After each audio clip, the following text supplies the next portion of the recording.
Yeah, actually, it is very good. It's a new gen. I'd like to call the Foxborough School Committee regular meeting of May 20th, 2019 to order.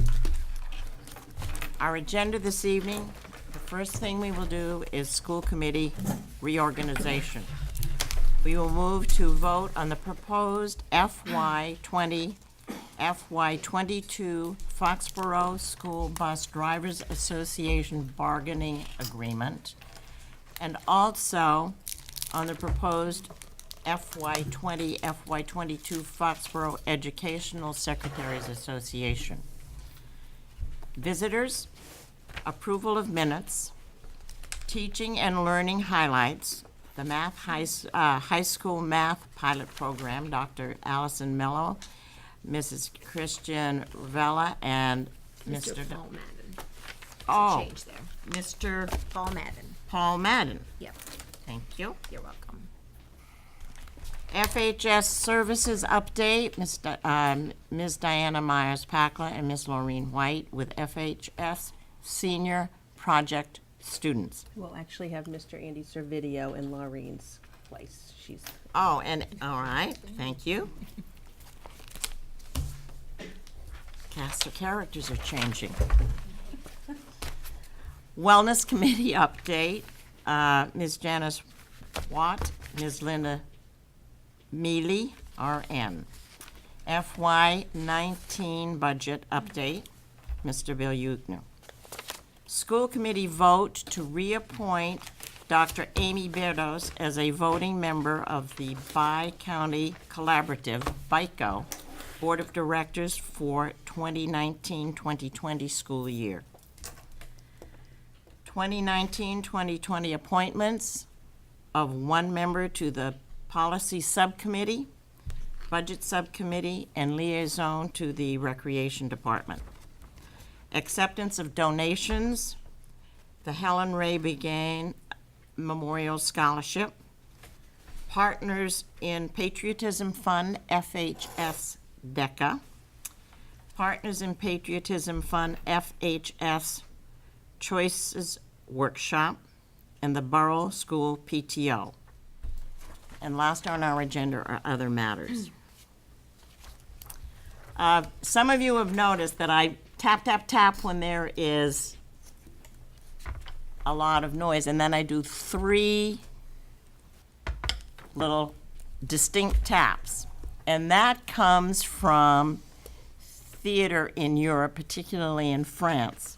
I would, every time, as Rich will remember, when I directed a musical, that's how you got the audience to calm down.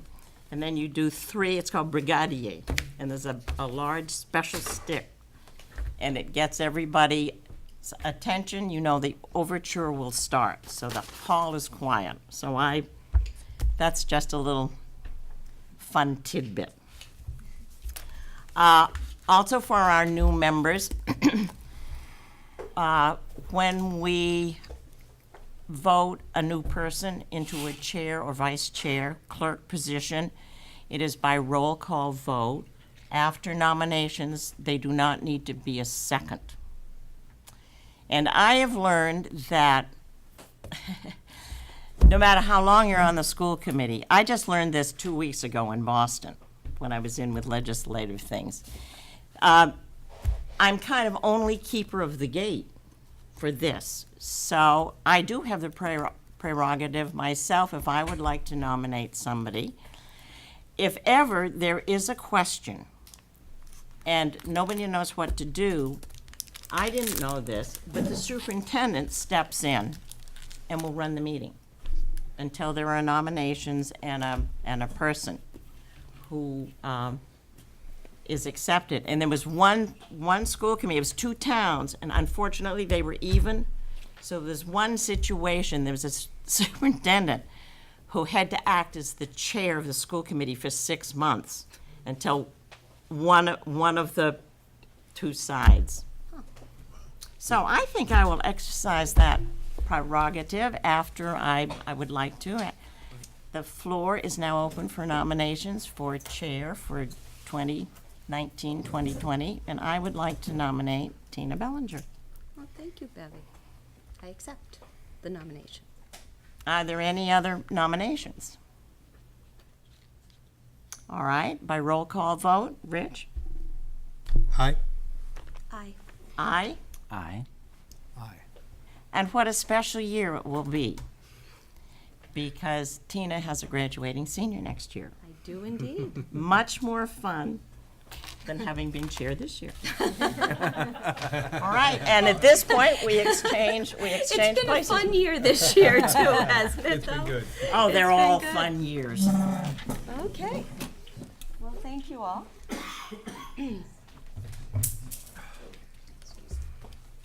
Congratulations. Thank you. All right. I guess my first thing as chair is to thank you all for having confidence in me and ask for any nominations for vice chair clerk position. I would like to nominate Rich Pearson for vice chair clerk for 2019, 2020. Excellent. Roll call vote. Bevy? Well, are there any other nominations? Sorry. Are there any? Okay. Seeing none, you want to start? Aye. Aye. Aye. Aye. Aye. Congratulations. Excellent. people. Congratulations. Thank you. I was remiss. I also should let all of you know what a privilege it is to work with you. I enjoy it. Thank you for the confidence in me. I really enjoyed having the privilege of being chair last year. No, we enjoyed having you as chair. Thank you. So thank you for serving so well for so many years on our school committee, and you've been chair twice or 3 times. I can't remember. Last year was 3 times. 3 times. Once every Who's 5. counting? Once every 5 years, I said. You've been chair twice while I've been on the committee. Yeah. One time before that. One time Wonderful. Well, thank And you. actually, this particular meeting changes the historicity of the Foxborough School Committee, because I am now the longest-serving school committee member after Vinnie Igo. Oh, wow. Nice. So the historicity has once again Congratulations. changed for Foxborough School Committee. Excellent. All right. Well, on that note, we've got a long agenda, and we should get going because we have a lot of wonderful people to talk to tonight. Our next item up after our reorganization is to vote on the proposed FY 20 to 22 school bus drivers bargaining agreement. Do we have any further discussion, or could I have a motion on the? I move to accept, approve and accept the Foxborough School Bus Drivers Association bargaining agreement for FY 20 to FY 22. Second. Any further discussion on that? Okay, all in favor? That's 5-0-0. Excellent.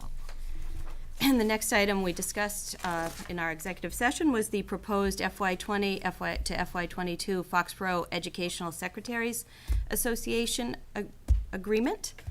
Do I have a motion on that? I will make a motion to accept the proposed FY 20, FY 22 Foxborough Educational Secretaries Association as agreed upon. Second. Excellent. Any questions, any further discussion? Seeing none, all those in favor? 5-0-0. I just want to thank Mr. Yukna and Dr. Berdos and Dr. Mello for their detail Yes, work their in. Hours of work. Yes, absolutely. All right, moving on to visitors. Do we have any visitors who would like to be heard this evening? Okay. Seeing none, our next item is approval of minutes. We have the minutes from our April 1st regular meeting in front of us. Do you have any changes or discussion? The two of you being new? Actually, you know what, that should have been the first thing, that before we get on the minutes, I should have welcomed our new members. We have, our table does look very different tonight. We welcome to Mr. Rob Canfield and Mr. Brent Reuter, our two new school committee members. Very much. We're very glad to have you here. It's going to be an exciting year. Yes. Well, Not 3 years.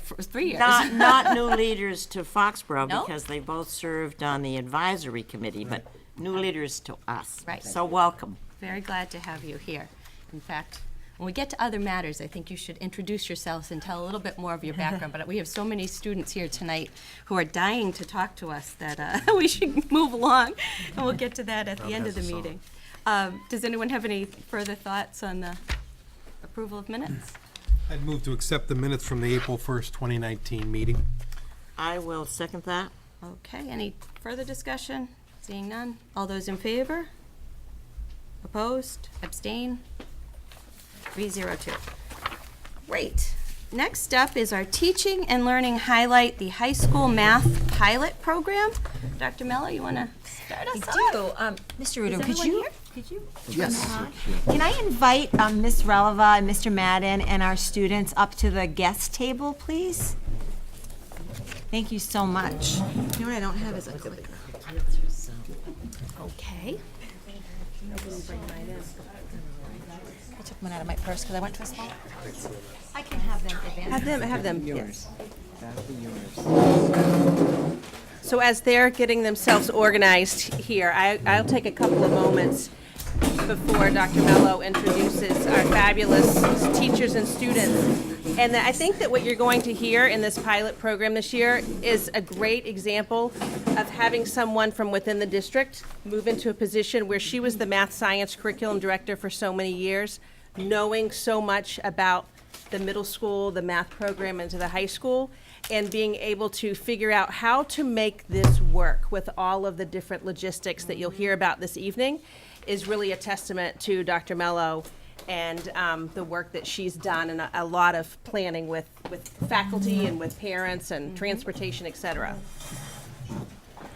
Okay. Hi, everybody. I'm so excited to have you here to talk about this. We've been wanting to talk about it for a while. So before we get started and get to really the guests of honor to share their perspectives, I just wanted to give the school committee, people at home, people who might not have students in the program, just a little bit of background on how we got here. So could you just advance the slide for me, Mr. Madden? Thank you. So we have had an accelerated math program in existence for several years. It's something that we continue to refine and ensure that we have the right fit and the right students in that program. When you're in that program, you end up taking 7th and 8th grade in 1 year, the standards for that year, and then in 8th grade you take Algebra 1. And we were offering that Algebra 1 course at the Ahern Middle School. I'm sure many of you know students who've been through it there at the Ahern. And Mr. Gravitt, who is also high school certified, he used to teach it there, and it was a really nice arrangement.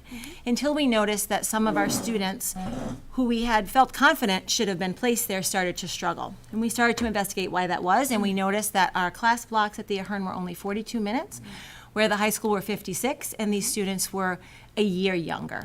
So we didn't feel that that was fair, that their high school counterparts who were a year older than them were having more time. So we'll go to the next slide. So last year we decided to propose something a little bit out of the box and offering the Algebra 1 instruction for students in 8th grade up on the high school campus. And there was a lot to consider before that proposal could come to fruition. We had to think about how disruptive would that be to the schedule of the students and the schedule of both schools.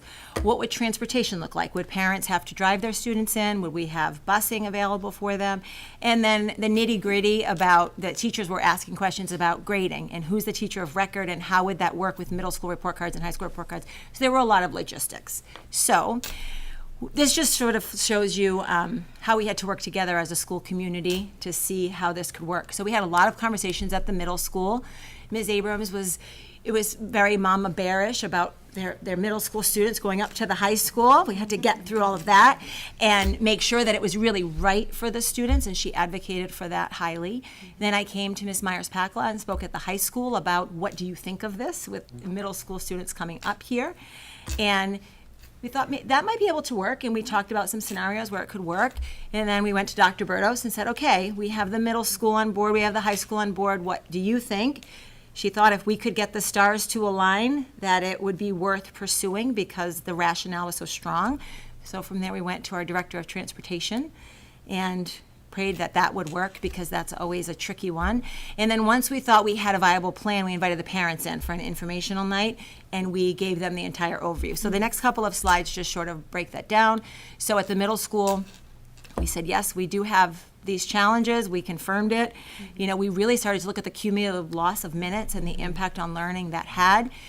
we started to think, could we schedule them around period 1, with period 1 at the high school being earlier? And then we said that might work, except high school has a 7-day cycle. We have a 6-day cycle. They have a day off. So then we started troubleshooting those things. On the high school side, we had to look at, would there be a teacher available? How would the scheduling work? It would have to be during period 1, that fixed schedule in the block. So that would limit and then constrain who was available. What would the location of the classroom be? There was a lot of conversation with parents about kids not having to go too far into the high school and be matriculating with the high school students who are older. How would the communication work with the Ahern? Power School and report cards and grading, and then parent communication, because now we're bringing two worlds together. So all of that was researched. And then, as I mentioned, the transportation, we discovered that if there were high school bus stops nearby where students lived, they could hop on the bus to come in the morning. There were existing stops. If parents weren't comfortable with that, they could drive their students in.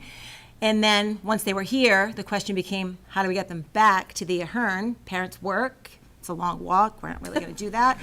We don't want to lose any minutes. So we discovered that there was a bus leaving the Taylor School that could get here in time to get our students back for period 1. And then that involved creating a bus calendar so that we could track the day off so that we could make sure the bus was here. That was not perfect, by the way. We learned a lot about that this year. But that's okay. That's why we have a pilot. And then the parent piece was explaining the rationale. Why would we do this? Why did we think it was important for students to have this opportunity? As Dr. Berto said, this is something we feel strongly that we wanted to continue this enrichment opportunity for the students who are ready for it.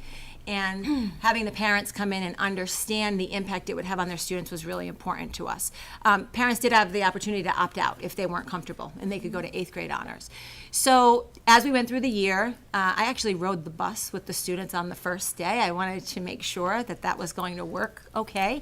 And every time I see someone who's in the class, I always ask them, how's it going? And I pop in to visit occasionally just to see. And their energy, and they're going to tell you about it, is amazing. It's been an awesome experience. However, I also wanted to get some perspective from the parents as well as the students and have some data to share with you. So here are some of the feedback we got in our parent survey. So one of the most important things it was a very short survey, by the way, just a couple questions, but would you recommend we continue to offer this opportunity to students and families? So 100% of the participants said yes. And some of the benefits had nothing to do with math. It was about experiencing the high school and being exposed to that and knowing what the transition will be like. There's definitely an advantage there for students. They got a taste of what it's like. You could go to the next one. There's a few more. It really talked a lot about how the students appreciated the challenge, even though it definitely was challenging, that they recommended it, and for those students who are ready, that they should have this opportunity, that it helped students realize they need to take this very seriously because it was a serious experience for them and a serious opportunity. We'll go on to the next one. Overall feedback was important for us. So one of the things that students had to give up, I guess, is one way to look at it, was sleeping a little bit later in the morning. I'm sure they're going to tell us about that. So some people did say, well, that was tough, and that was a transition for students. But in the student feedback, the students said, but it was totally worth it. I was so glad I did it because it was the class I needed. So that was important. A lot of positive feedback about Mrs. Releva, her outstanding interest in the kids, communication, excellent teaching, along with Mr. Madden, keeping it a smooth transition between the schools on those days off. There was feedback about this, and you can talk about this when it's time, Mrs. Releva. High school actually changed their schedule midway through the year, which threw off our busing, and our parents were a little bit off, so that was a good learning experience for us as well. We'll go on to the next one. I recommend keeping Mrs. Releva as the teacher for future classes. That's an important piece of feedback as well. There's a little bit more feedback about the schedule, switching, kids loving it, and we'll keep going one more time. A little bit from the students, but I really want them to tell you themselves because they're here. But I think it's nice to see in print that they're saying they've had an awesome time in math. Math was fun. I loved it. Yep, I had to get up early. That was hard for me, but I love Miss Releva. You can tell how much she cares, wants us to understand and enjoy math. And when we asked the students, 100% of them also said yes, we should continue it. I don't think there's any more ringing endorsement than we can get than from the students themselves. So, Mr. Madden, I think there's one more. You can go one more. We're going to hear from you because you're all of the experts. Because it's really not about me. So, whoever, do you want to start, Mrs. Releva? And then we'll pass. Like you told me what you wanted, that you. Oh, they have a plan. Why am I not surprised? I will say, just as an anecdote, can I just share this? The very first day when I was waiting for the bus with them, the only concern they had was they were going to miss the Daily 2 announcements at the Ahern. So they quickly devised a plan that they could read the announcements aloud on the bus every day, and they could take turns, and they had it all figured out within like 3 minutes, which was amazing. So I'm not surprised you have a plan now. I will turn it over to you. So one thing I really like about the program is how it really connects and it flows nicely into our second period class, and we don't have to worry about missing it. Yeah. And it's also a really great adjustment, and it helps us get ready for our high school years.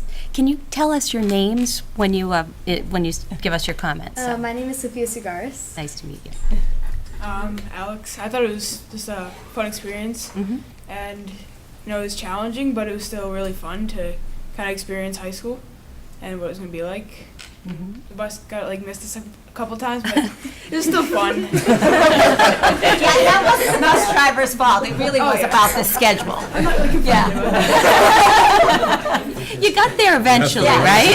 That's what you Everyone's get. here tonight. Yeah, that's right. My name's Samantha Conley, and I think one of my favorite parts was I felt it really created like a community with my class, because we have been in the same class together for 2 years, and then we've got 10 minutes before the bus, 10 or I don't really know how long, but some time before the bus comes, and I just felt like there was a community that developed, which was nice. That's great.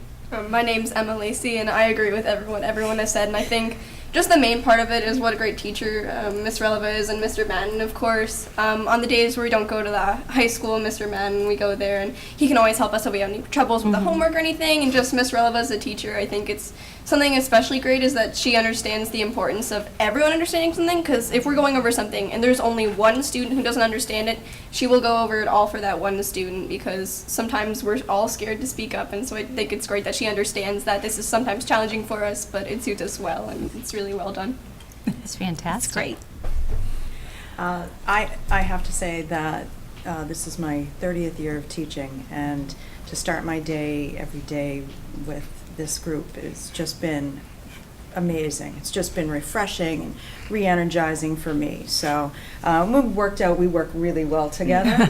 Lots of communication. The kids are great. They are constantly checking Teams and OneNote for what they need, and we support them. So if I know that somebody's struggling on something, I will shoot him an email and say, you got to get this kid, and this is what they need. Transportation's been awesome. We've worked out the kinks. We now know what to expect for next year. Now I get it. So, because I was nervous. I mean, I was nervous to Me too. teach 8th graders. I wasn't sure if I was going to be right. And I wasn't nervous about that, just they so. put I wouldn't have me been very much at ease. Their enthusiasm is just awesome. Mrs. Releva talks about you a lot, and she talks about you in a way that I can tell inspires her to be an even better teacher, because you love to learn. And that's the kind of thing we're looking for. And this is not supposed to be, and it was for some students at one point, a stressful situation, and that's not what it's supposed to be. And we wanted it to be a really positive experience that would continue your momentum as mathematicians as you go into high school. And I feel like this whole thing where everybody has been on the same page has really delivered that for you. And so I'm excited about that. Mr. Madden, what about as the person coming in, and you're like the pinch hitter on those days? Day 7 of the cycle. Yes.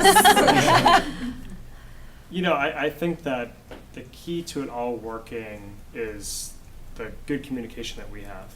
I really feel like Ms. Releva has a really good pulse on what the students need and where they're at, and she communicates that promptly and often. So for me, I'm not here, so I don't see what goes on in the classroom. And these are students who, if you just ask them a mathematical question, they'll answer it at a very high level. So it's hard to pick up on those gaps, but she has a very acute understanding of where they're at and what they need. And so that's helpful for me in terms of planning. And then when I do see them once every 7 days, they're a joy to be around. They have formed a nice community amongst each other. There's different pockets in those communities, and they all have such interesting personalities and intellectual interests beyond even just math. And so it's really been neat to get to know them as well in that kind of way. I kind of have the privilege of getting to chat them up a little bit on those days off as well as they're finishing up some extra math work or whatever. But I think that, you know, in terms of when we're talking at the middle school, one conversation to come up is, you know, this is a really incredible opportunity, but what kind of effect will it have on the larger 8th grade culture mathematically? And to be honest, it's been very positive. I think that in a lot of ways, this group 8th graders in general is a very strong group in terms of just the way they work together and the way they relate to each other. And I think that, you know, in terms of leaders, at least, you know, on a mathematical level, intellectually, they certainly do a great job of modeling being humble and working hard. I mean, there's definitely times where they're not always successful. I can see their grades in Power School. So there are some tests that hit harder than others for certain people, but folks bounce back and they work together and they support each other and they talk with each other. And that's really what we hope to be developing throughout with the Guided Math Initiative and other things like that. So it's really wonderful to work with Ms. Releva. I think she does a phenomenal job. You know, and in a lot of ways it feels silly to be up here with her. I mean, she's really doing the bulk of that work. And It it's, wouldn't work really without wonderful. you, though, So- Mr. Madden. So you're an important piece of the equation, too. I think that the one other benefit that comes from this that I didn't really anticipate until the other day when we were talking about velocity. So because I have so many seniors and I teach calculus and I incorporate the physics, we were able to talk about what they already understood about velocity and kind of expand a little bit. And they were like, oh, pretty cool. Am I right?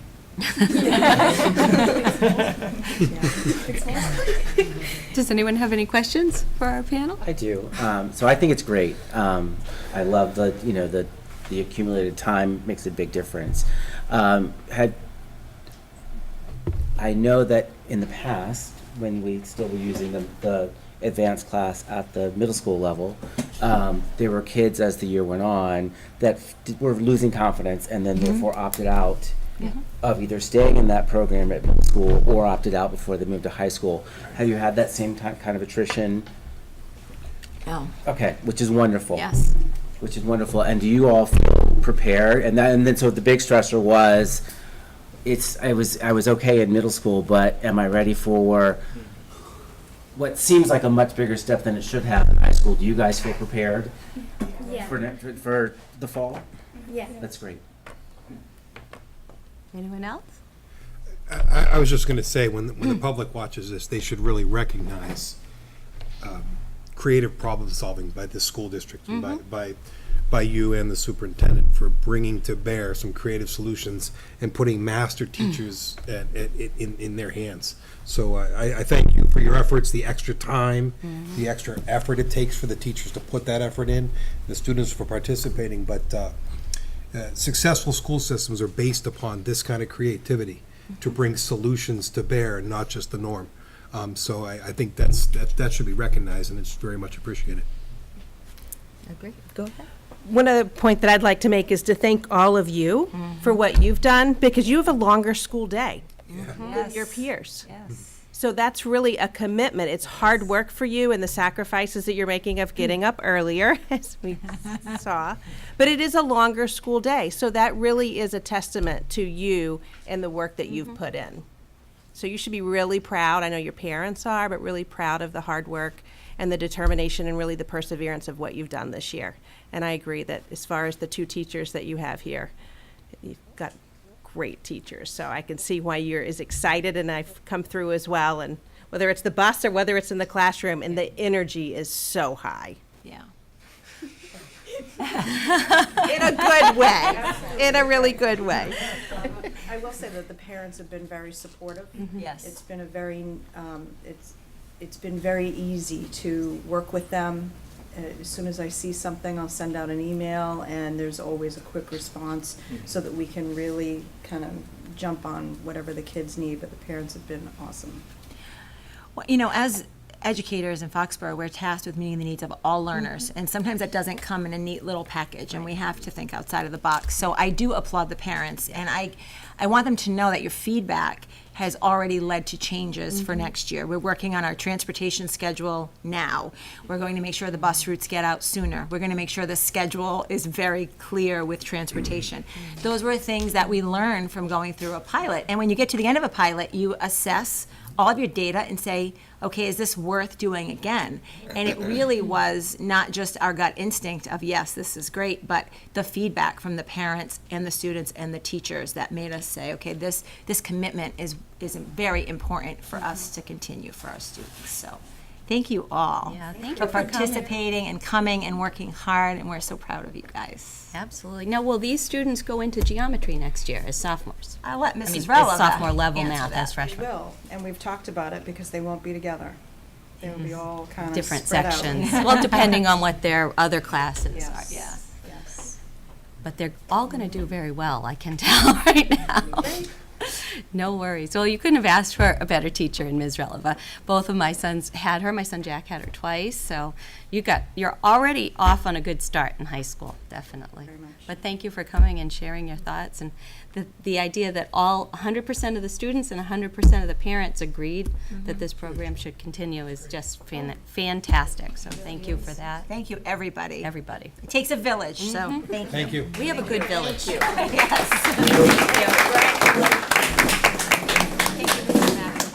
Thank you, though. Appreciate it. Thank you so much. come back to the table. Love that you're tall enough to reach that. There we go. Thank you. All right. have to sit over there permanently. So next up, we have. You're up next, you know. Yes, I could maybe, you know. I could not. I'd like to Next, see that. next up, we have the FHS Guidance Services update with Ms. Myers-Packler and Mr. Savidio and our FHS Senior Project students. And I see Ellen Pillsbury up there. Did I? No? Yes, I thought I saw Ellen. So I'm hoping she'll come up too. Yes, that would be great. Wonderful. So every year at this time of year, we have our guidance services update, and so this document that you have here is going to look familiar. But one of the things that the high school guidance department does is really kind of highlight some different things that are new out of this update.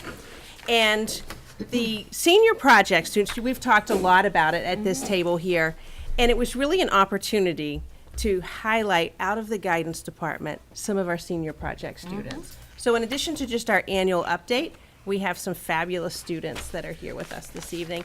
Mrs. White was not able to be here, and so Mr. Savidio, thank you for stepping in, and Mrs. Myers-Packler as well. So I'll turn it over to you. So we figured we'd start with the students first so that we can get these seniors who are done almost out of here this evening. Happy last day today.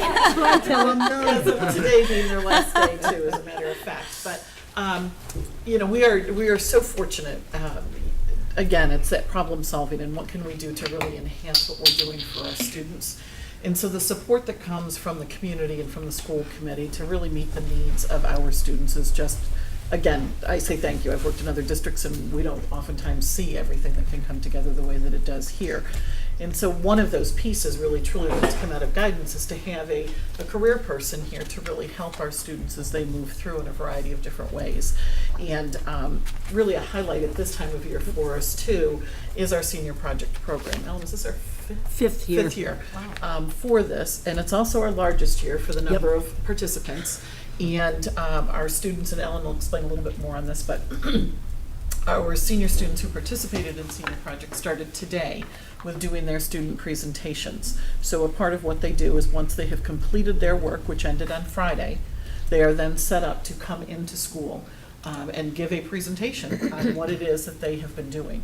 So we actually heard from these students today, and can't wait for Thursday on your end of it as well. Guy comes in Thursday. Yes, and so our students are presenting all week long, and that's happening every day as we go forward. And so I'm going to let Ms. Pillsbury take off, and I'm going to let the students take off on it as well. So I'll just give, since some of you are new to school committee, I'll just give you a quick background on senior project. So when we started senior project 5 years ago, we had 20 students. This year I had 59 students. And they are required, so it is open to the entire senior class. Anybody can do it. If you're not working, if you're not taking APs, you work 30 hours a week, and for every AP you have, I take away 5 hours of class time. So Jess did 30, Brian did 30, Colby did 30, and Guy, you did how many? 25. 25. That being said, so the kids are only required to come back for their AP classes. Other than that, they are at their work sites. They are required to find their own work site. I make site visits every week on Friday by midnight. They have to get me their timesheets. They keep a daily journal, and this is all done on the OneNote, so I can get on at any time and see where they are, what they're doing, how many hours they've done, if they're out sick. They communicate with me, some of them on a daily basis. If they're out sick, they send me a quick note. They notify their teacher that they're not going to be, their employer that they're not going to be there. And at the end, there's usually a 4 or 5 member team. Today, Dr. Bertos was with us. Ms. Packla was with us. We had some of the teachers come in, and they sit and they listen to the kids' presentations. Presentations are between 10 and 15 minutes. They went on for 40 minutes. So that works out. Yes. It's all good. It's all And for some kids, this is a life-changing experience. One of the young ladies that did her presentation today, you would not have known it was the same girl that left here 5 weeks ago. So it's a 5-week program, no April vacation work week unless they want to. Usually the fire guys go up and spend the week at the fire station anyway. But when the young lady gave her presentation today, she was very confident. She held her head up high. She answered questions. She was direct. She was clear in her thinking. And if 6 weeks ago, if you had seen her, she always had her head down. She didn't have a lot of confidence. And I said to her, "Are you the same girl that left me 6 weeks ago?" And she said, "Yep, this is life-changing for me." And I said, "That's what it's all about. That is why we do Senior Project." Some kids are not going to be going on to college. Some are going to be taking a gap year. Some kids are going to be working. This Senior Project helps to identify what they want to do or what they don't want to do. And if a kid comes out of Senior Project and says, "It's not something that I want to do," it's still a win-win situation, I think. Yeah, and we have one student who's at a company called 24/7, which is crime scene cleanup, so it's murder, suicide, that kind of thing. He wants to go into police work.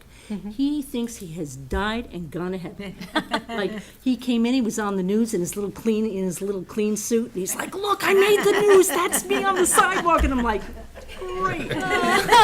I did not want to go to a crime scene for a visit. That was not up my alley, but they hired him on for the summer.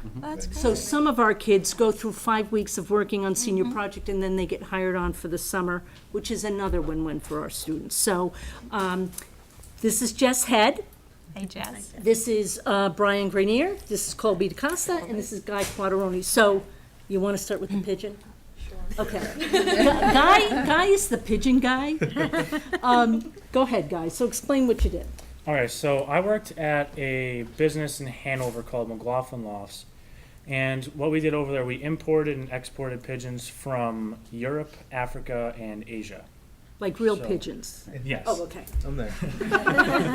So every 90 days, Frank will get a shipment. Frank's my employer. He'll get a shipment of, let's say, 250 birds. And what my job was, particularly for what I did, I would go through every single bird, write down their ring number, their color, any additional markings that they have so we can figure out who they belong to. And then we would put them up into their holding pens until the owner paid, or if they were already paid, we could ship them out that day into their boxes. And another thing we did, we're starting to build an auction site through PIPA. So through this auction site, there's like certain qualifications for breeders. So let's say, for example, this guy, Idricamp, he'll be a part of this auction. You have to have a certain number of wins to be able to put birds into the auction. Anyone can put in from all over the world. and I got to see the start of it. I got to work with the LLC, and I got to talk with the lawyers, and I got to just see how the business came up, and hopefully this fall it'll be up and running. And Guy races pigeons. Yeah. So tell him about a race thing. Tell him like a typical race day. Alright, I think so- it's really neat. I think it's just something. Races, pigeons, Yeah, yeah, or yeah. raises? Race. Races, as in they fly and you time them, and yeah. Okay. Homing pigeons. Homing Homing They're homing pigeons. pigeons. Yes. Like they used in World War II. Yes, exactly. I just need to get my bearings I'm here. with you, I Beth. want to know what these pigeons do. The Cultural Reporter actually 250 did a great arrive a article day. on your senior project and on your right, homing they did. pigeons. Yep. So on a typical race day, so on Friday night, I go down to the Rhode Island Pigeon Club. That's where I belong to.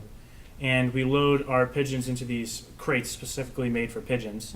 And then we load them onto a trailer. And that trailer takes them, we'll say our starting point's Albany, New York.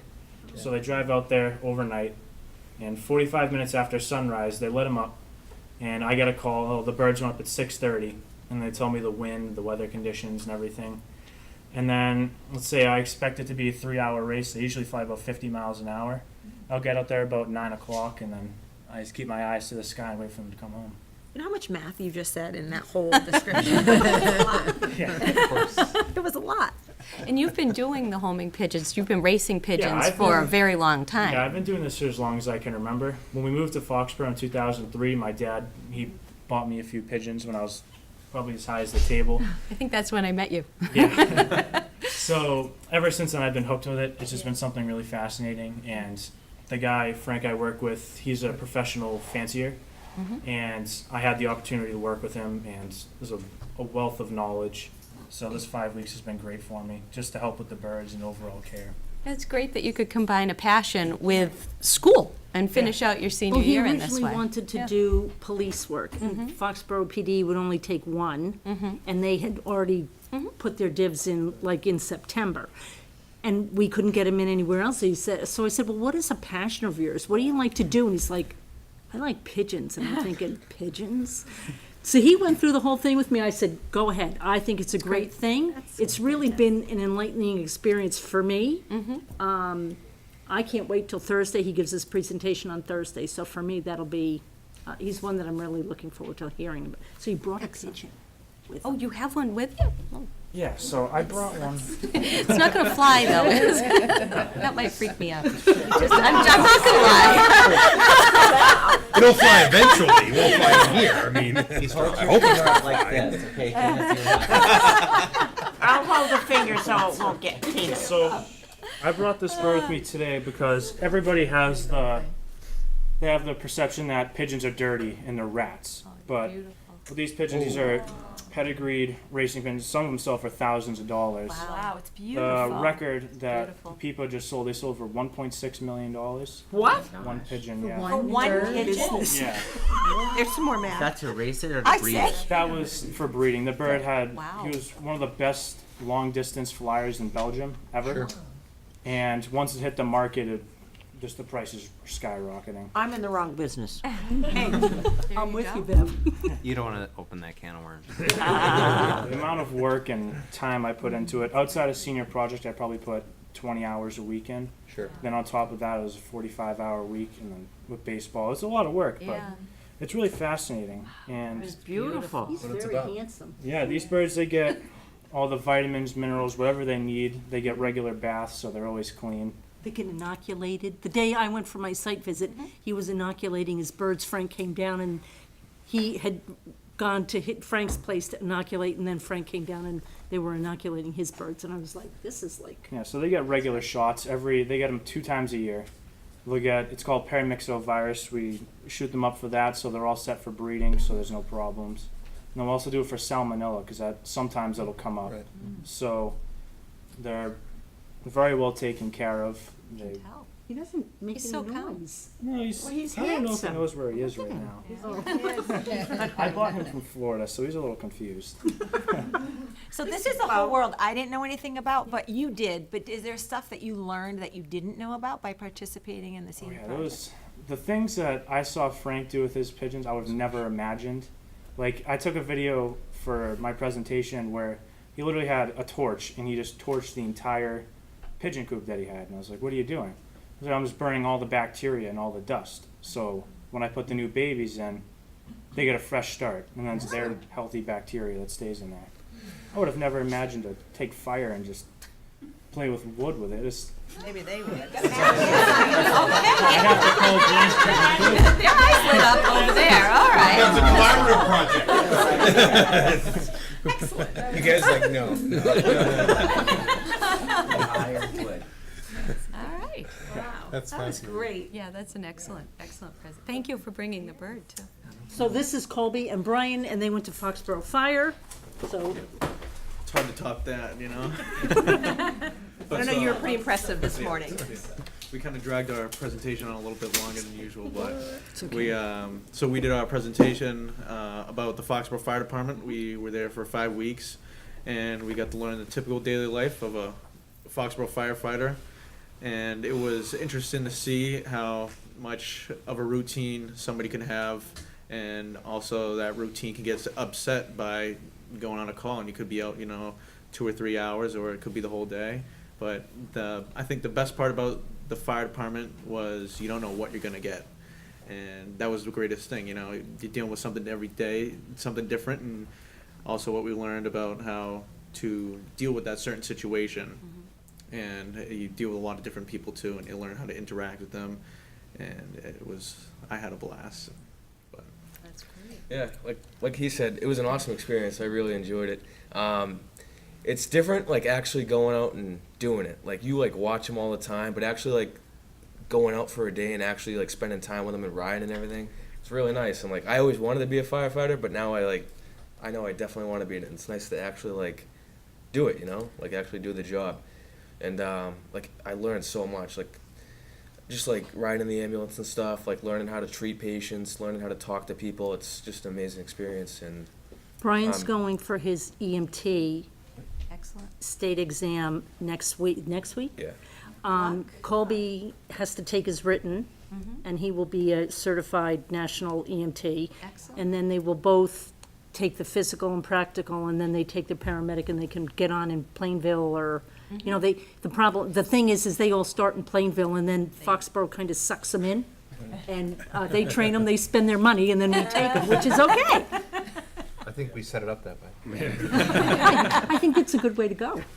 And that's the counterpart too, is he's actually gonna put himself on hold. Yes, Danny Santos was the third. I thought there was a third. I Yes. saw on Twitter the picture of your presentation. Yes, so Danny is the third, and he's going to Mass Maritime for, emergency management. and so he'll end up coming back afterwards. So he said today that these two will probably get on before him, but he will have a degree, Yeah. whereas these two can go at night. Share some of your goodies over there. Oh yeah. Oh, absolutely. Oh, We brought some toys for us for the presentation, 'cause I'm really. More problems. All right, so it's one of the things we learned to get really proficient with is obviously this is our SCBA, our self-contained breathing apparatus. So basically we learned how to don and doff it, how to use it, because basically this is a vital piece of equipment. Yeah.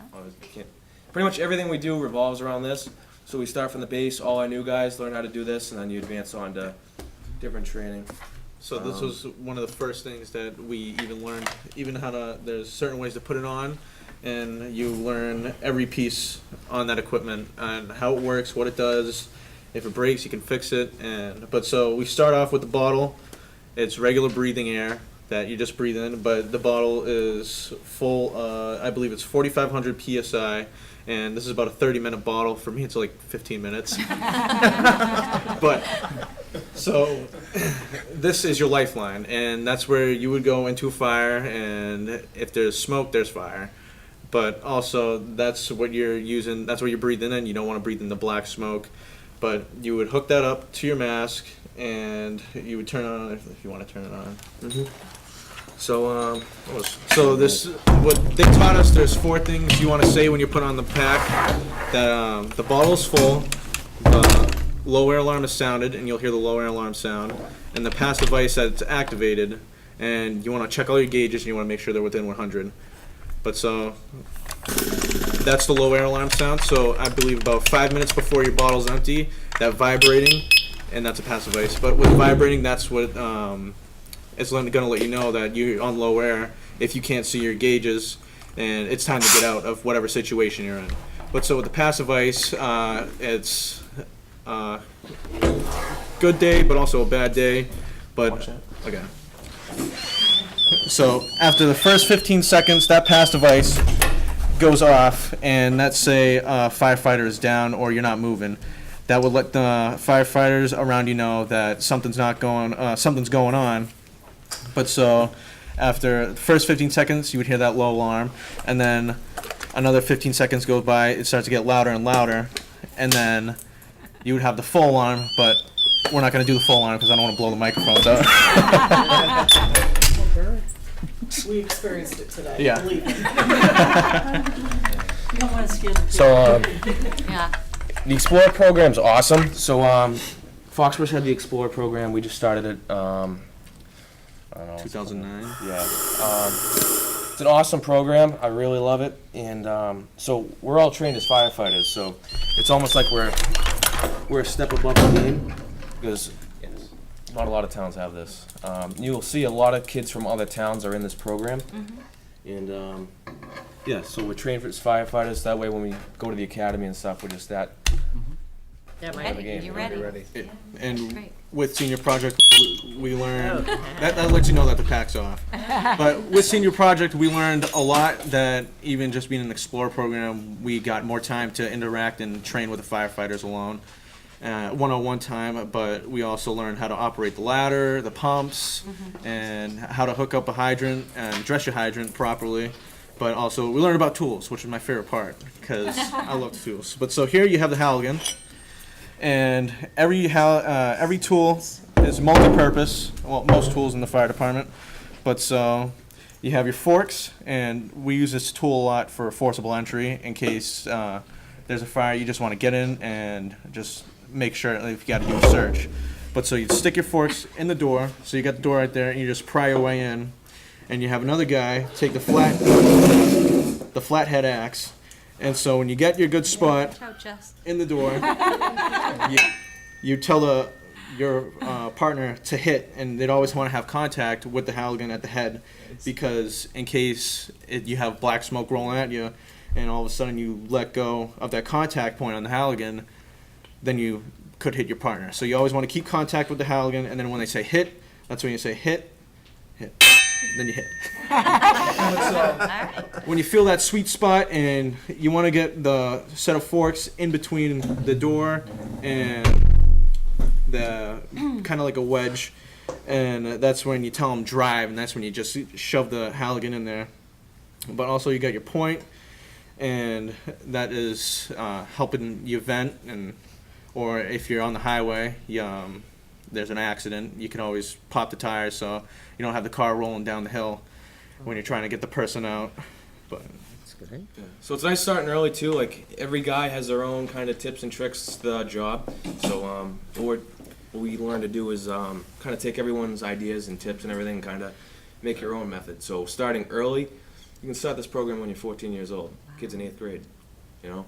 So you're really starting early, and you're just that much better of a firefighter, and you can help people. And like I said, we learn training as a firefighter. So we're not like limited, like, oh, you can't climb a ladder. No, we do stuff. We train. I remember the first day that I joined the Explorer program, they're like, oh, do you feel claustrophobic at all? I'm like, no. All right, you're putting everything on, all your equipment on, and we have a tower at the fire department. You're running it with us. I'm like, oh, okay. Don't break all your fears of heights. Yeah. So it's awesome, and like I said, you learn everything as a firefighter. So along with all this fire stuff, you still learn EMT medical stuff too as well. Yeah. So and that was a good benefit with the fire department and the Senior Project. We got to learn all the equipment on the ambulance, because like Brian said, it's different learning it in the book and then having a hands-on experience. And I'm a hands-on guy. Yeah. But yeah, it's cool to be in the back of the ambulance and you're on your way to Boston Medical, and you got a guy who just fell downstairs and you're hooking him up. You're trying to help set up and getting a blood pressure, baseline vitals, and it's cool to see it all tie together. You know, it is a dangerous job, but it's a good feeling when you're there to have the chance to help somebody out. Yeah, and just going through EMT school and just like watching slides all the time, compared to actually going out and doing it. I can tell you right now, just that 5 weeks alone, I already feel like I'm a better EMT. I know how to talk to people, treat people, do basic stuff like that. So I can definitely say that that was well worth my time. Excellent. I'd do it again. Yeah, absolutely. Great presentation. Hey, Jess, she has no.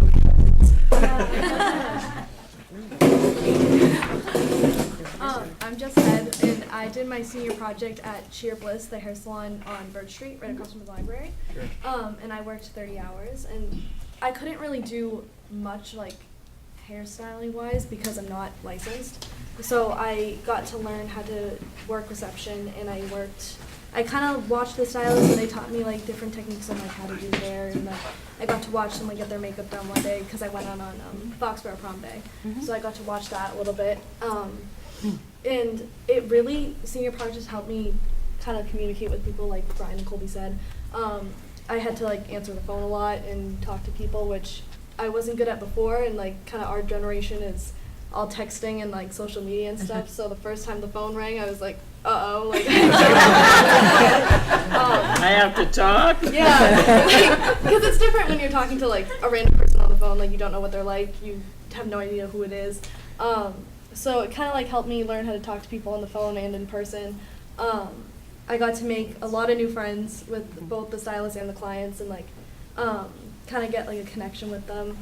And in the fall, I'll be going to Tony and Guy Hairdressing Academy. Excellent. Nice. And it's a 9-month program, so I'll do that from September or October to like June or July. And then I'll get my license, and I'll be working at Sheer Bliss as reception while I'm doing it. That's fantastic. Right now as a part-time cover for the receptionist, but I'll be able to keep learning from them and watching them, and they'll keep teaching me stuff. But you kind of just, it was a really fun experience, and I would definitely recommend it to anyone, and I would definitely do it again. That is excellent. There's a Thank lot you. of great stylists at Sheer Bliss. Mhm. Good place to be. And they're all Foxborough, the two Yes. girls that own the shop Yeah, are Foxborough grads. Yeah. And their spouses Mhm. are Foxborough as well. So they have the history, they know what we do. I mean, they've been around forever and a day. So it's nice to see that they take back and they give back to the community as well. It's great to hear the variety of experiences that you've all had, and you certainly all speak really well. And this is the fifth time we've heard from our senior project students here at the school committee, and it's all amazing. And it's grown so much in the last 5 years. It's wonderful. But It's a thank you great guys. program. It truly, for some kids, it's a life-changing and teaches them a lot of skills. And it's really amazing how the program has grown. So hopefully next year we will, Jack and Amanda did the senior video, and they made, they're making me a mini movie to help sell senior project to the junior class this year. So we tried to think out of the box in recruiting and how we can get more kids involved in the program for next year. Well, I think making the accommodations for the kids who are taking AP, I know kids who are in the music program who still participated in senior projects, so I know, the first year it was harder, and then as you've gone along, you've made different, adjustments to it that have encouraged more kids to participate. And every situation is different, and Yeah. every student is looked at individually, so we make it work however it's gonna work best for them. I just have to say the level of maturity from all of you is so, I mean, I've known you guys since you were really little. And it's weird for me to see you're like adulting. It's the coolest thing to see that you've had this experience and that you're on your way. It's a weird feeling. I bet it is, but I don't know, I feel very proud of you. It's exciting to see this. They will do Future's well. bright. Any other questions? Congratulations and best of luck with your careers. Yes, Thank you. absolutely. Thank you. Congratulations. You're done. Thanks for coming. Thank you. Thanks for coming. Being part of our guidance highlight. Yes, absolutely. I joined a school committee meeting in short. It's a great presentation. They were awesome. Different generation. I'm sure. So it's about 55 pounds with all the turnout gear on. So you got your boots, your pants, and the helmet with the pack too. But with a tool in your hand, and you got a high-rise pack, which is the foldable hose that you would carry up to a standpipe. Let's say you go to a commercial building on the 4th floor. You're not gonna bring a hose all the way up with water in it. So the high-rise pack, And the tools is about an extra 75 pounds. So on top of your body weight too, you got to probably total, you're moving over 300 pounds. Wow. Depends what you're doing too. Yeah. Pop up your boots and your pants just so that they can see that too, as they are ready to get into Ready to them. go? Yeah. Yeah. And So so, cool. It's my father's helmet too, so kind of passing down the pride and the that's so generation. That's nice. and with, Very nice. we want to be a fire. It goes up quick, so we want to be quick too. And with the training, we learn that you got to have your boots, your hood, and your jacket on, and your mask, and you have to be clipped on air with your pack on under 45 seconds, and that's the academy standards. Wow. Wow. Yeah. So like I said, starting at 14 helps you to get really efficient. That way when you go to the academy, all set to You go. have a leg up. For sure. Well, thank you so much, all of you. All great presentations. Thank you. Appreciate what you said. Or we won't. Very expensive. I know. And Dr. Miller, when you were mentioning math, and I think of, you know, you're mixing chemicals when you're working in a hair salon and eating all of that and the whole, you know, kind of chemistry behind that. And these guys went into quite a bit of detail on just the amount of pressure through hoses and the hose sizes and how the air constricts. It was just, you know, when you think of all of those, kind of putting all of those pieces together and all of those skills together, it's really pretty amazing. So we had some fabulous presentations today, and we're looking forward to the rest of the week to be able to continue on with that as well. So, Too, I have to try to come and see. yes, yeah. So they're done usually right around lunchtime or so. So great. 12:30. This is, I'm speaking briefly for Lorraine, unfortunately was not able to be here. Lorraine White, our department head for guidance. But this is the end of the year report that is presented to school committee. And not to go through this page by any means, but to be able to highlight some of the key pieces of it. So Andy Servideo is going to step in and be the lead for it. But I also would just like to say too, that we are so appreciative again of the fact that last year we had put into our budget to have an additional halftime social worker come into the schools. And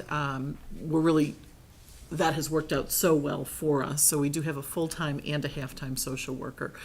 What we began to see, and this was over a couple of years of planning and all, but we have an increase. It's across the board. It's in the news of just social emotional needs of our students. Some are very evident. We have our team program where we do have students that are in that on partial basis, full-time basis, and we have a social worker who's dedicated there.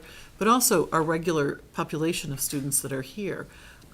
You know, sometimes our kids do a really nice job of masking a lot of sometimes what goes on in deeper areas. And so to have somebody who has those additional skills be able to help us in this capacity, it's just a win-win for our students and for our staff and for our families too. So I did want to put that out there right away too on the front side, so. Yeah, and with that, you know, the social emotional needs aren't replacing something. It's not like social emotional is rising up and some of the other needs are falling down. It's just being added on. So in guidance, we've seen a huge uptick over the years, and it's all populations of high school students. It's not like a kind of a targeted, it's this type of student. It's all students are dealing with the social emotional ramifications of life. So having the additional halftime has really been able to allow us to kind of get into more of the situations with students and help more students and help them a little bit deeper, communicate with teachers, communicate with parents. And we definitely feel that this year has been, and it was a little bit of a transition year with Chelsea Melanson coming in and Erin Haley-Butello kind of taking that half role. So we're trying, in the beginning was kind of figuring things out, but I think as the year went on, we all figured out how it was all going to work. It's actually been pretty smooth, and I think it's been a huge, huge benefit for us as a school. So thank you. All right, so a lot of this stuff, I know you've have these booklets. If you have any questions along the way, let me know. If you have questions at the end, that's fine as well. There's a few things I want to touch on. So quickly, we're just going to jump to page 6. Just a quick thing on page 6. It's our AP numbers. So for this school year, we had 432 AP exams. So every year, we're kind of in that 400 and some change range, and I'd say the past couple years have been more in that 420, 430 range. So we are having an increase of more and more students taking APs, a lot of students taking multiple APs. Some students are taking 4, 5, 6 APs, which is astounding to me, but they can do it, they can handle it. So it is an amazing thing that our students are challenging themselves.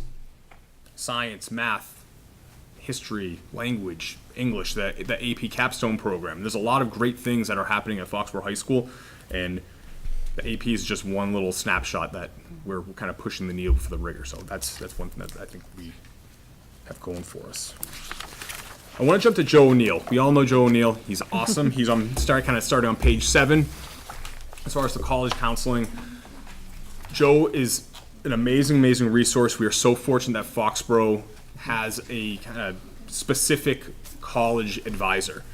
So he's there to work mostly with seniors until around, I'd say, Q3 or so of the year, and that's when it's a transition of juniors and seniors. But he works with all students. Again, you can be first in the class or last in the class. He's going to find some time to work with you and find the next step for what's coming later. So combination of Joe and the rest of the guidance counselors, we find different ways that we can help students, help parents communicate along the way. So as we kind of flip through these next couple pages, it just shows the different things that happen. So the college tours, the National College Fair, we bring all the junior class to the National College Fair in Boston.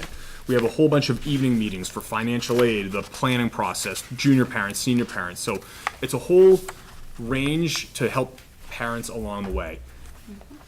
Doesn't matter who you are, college is an overwhelming process and stressful process. I think the more information we can give to students and then to parents and kind of bridge the three parties of Foxborough High School, parents and students together, and get on the same page and work through it together, the better off I think we are. So adding all these extra nights and adding all the components to help students and parents figure out their plan of what they want to do for junior year into senior year, as far as places they want to apply to, majors they're considering, how to pay for it. These are all the different things that we're trying to present that information along for. As we shift gears, we're going to go a few pages in. It's on page 12. It is the Safe Choices Workshop for seniors. So the past couple of years, we've been running a Safe Choices Workshop for our entire senior class. It happens in March. And during this time, the seniors are broken into various groups. There's 5 or 6 different rotations that they go through. So there's a movie, about 20 or so, 25 minutes about unhealthy relationship and the ramifications of an unhealthy relationship. And then there's a breakout session which is student-led. There are members of the faculty there as advisors as well. They talk about what's going on in the movie, how that translates to real life. We have the Foxborough Police Department here to talk about a little bit of campus safety, but also kind of the bystander role. Like, what happens when you're not in Foxborough anymore, when you're on a college campus, you're out at a party, whatever's going on. Like, look for the signs. Make sure that you're not leaving someone. Make sure that, there's ways that you as a student can interrupt and help out. So they also spoke quite a bit about just personal safety, social media. And it was fabulous because the question was, look up this name. I want you to just go out there and look up on your Snapchat or your Twitter or whatever, look up this name. And it was the name of one of the officers' children's friends who does not attend Foxborough. And the information that they could find out about this friend, the friend knew, the parents knew, all of that. It wasn't a fake account, and it was a private account, but knew the name, knew the college where this person was going to be going to next year, knew what the interests were, and that's what they, that was part of it, is look at what can be found out just by this. And also just those simple safety things. Even if you have a roommate, this might not be college, you might have a roommate because you're going to move out. What do you need to do?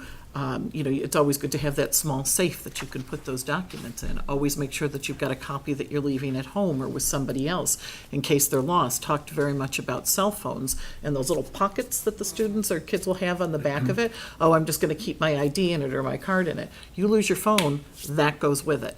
So that was one of the things I said, peel that thing off and don't use that anymore. So even just those little pieces like that were like aha moments even for me of going, oh yeah, that's right, that does make good sense on it. So, and then 2 or 3 other rotations. There was a personal safety. There's a black belt that comes in, and yep. We also had a domestic violence kind of coordinator. She does a lot of programs for domestic violence and sexual assault in the area. So she came in and kind of told the story from her perspective. We had a nurse examiner who kind of deals with kind of sexual assaults and what happens when a person goes to see her, like what the whole process looks like. So it was just a way to kind of hit on a lot of different angles. And everyone there, male, female, going to college, not going to college, they could get something out of it. Because ultimately, in the next few days, they're going to be graduated from Foxborough High School. They're kind of adults that are out in the real world, and these are things that happen. And we want to do our best to prepare them for not just the academic part of what's coming their way, but also what they're going to be encountering as young adults.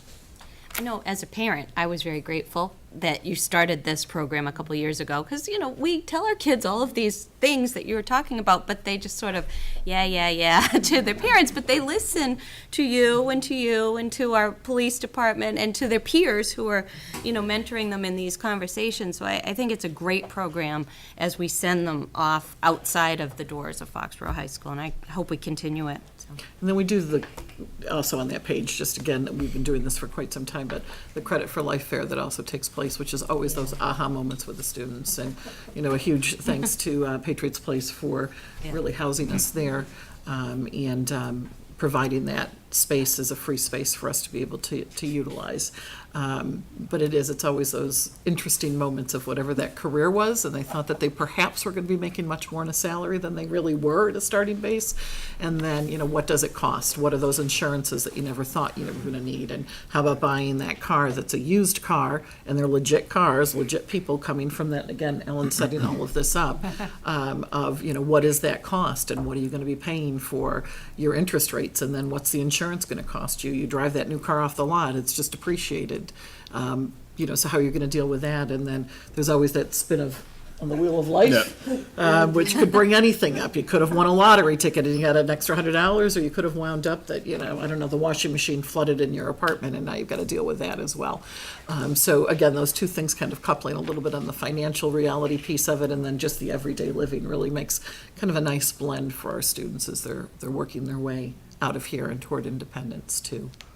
One of the best things I heard this year was the kids talking about saving for retirement from Yes. day one. I wish someone had told me that when I was in high school. That's fantastic that they can walk away with that lesson. It's really brilliant. And it was a lesson that so many of them spoke about, because they said, I didn't realize how much that will compound, but the longer I wait, the further I'm going to be away from that number at the end that I really would want to be at in order to retire comfortably. So, You know, with that, I had a student this year who was like, "Oh, how'd you do?" And they're like, "Oh, I have some money at the end of the month." I'm like, "Okay, well, how much?" $15. Okay, it's a little tight. I don't know. So but I think it's helpful for them to understand. It's a snapshot of what it could look like. It's not 100% exact, but it's a pretty good gauge as to what we as adults all deal with on a daily basis. So for students to understand all the different components to being a functional adult and getting a little taste of it now, where if they're saving $15 or they're, you know, not saving any money or whatever the case may be, it's practice. It's not real. We'd have them make mistakes now, have them understand what's coming their way at this point, so they can start those bits and pieces to get them where they need to be after they graduate from college, or even if they go right to the workforce. Okay, so one quick thing on the next page. This is standardized testing. We don't have to spend a lot of time here. Just the ACTs and SATs. We continuously have a pretty good amount of students. It's almost the entire class taking both the ACT or the SAT. We're encouraging more and more students to take ACTs. Our numbers are increasingly going up, but not to where we would like to see them. I think there's a fear sometimes of students saying like, "Oh, like I don't know as much about the ACTs." SATs is more popular around here, so more students take the SATs than the ACTs. But we find that it's a benefit to do both.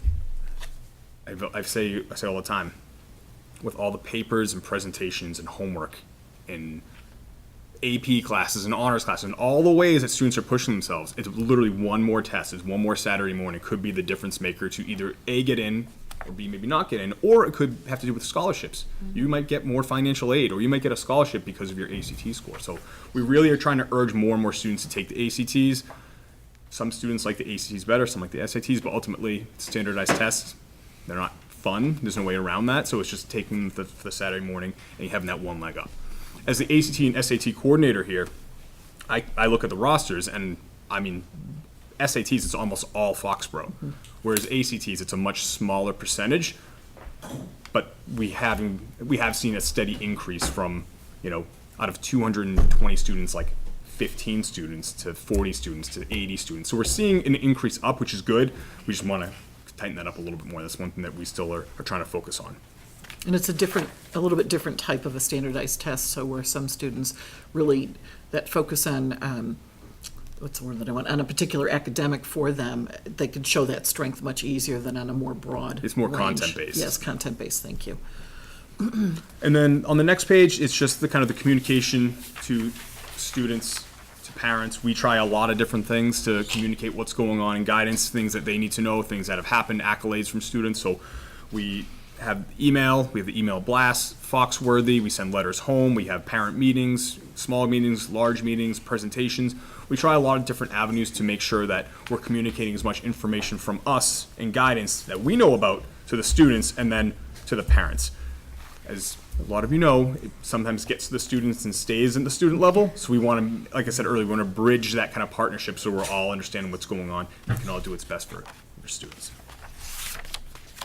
I'm going to jump ahead a couple pages to group guidance, the developmental guidance program. So we kind of blew it up a little bit. It's page 15 is where it starts. We kind of blew it up this year. The grade 12, Maureen White is still teaching. It's the same kind of format. But previous years, it was each counselor had a grade that they taught. So I had all the freshmen, Mark Cedarchuk had all the sophomores, Erin Haley-Patello had all the juniors. This year we said, you know what? We're going to try things differently. For freshmen and sophomores, we went into health classes.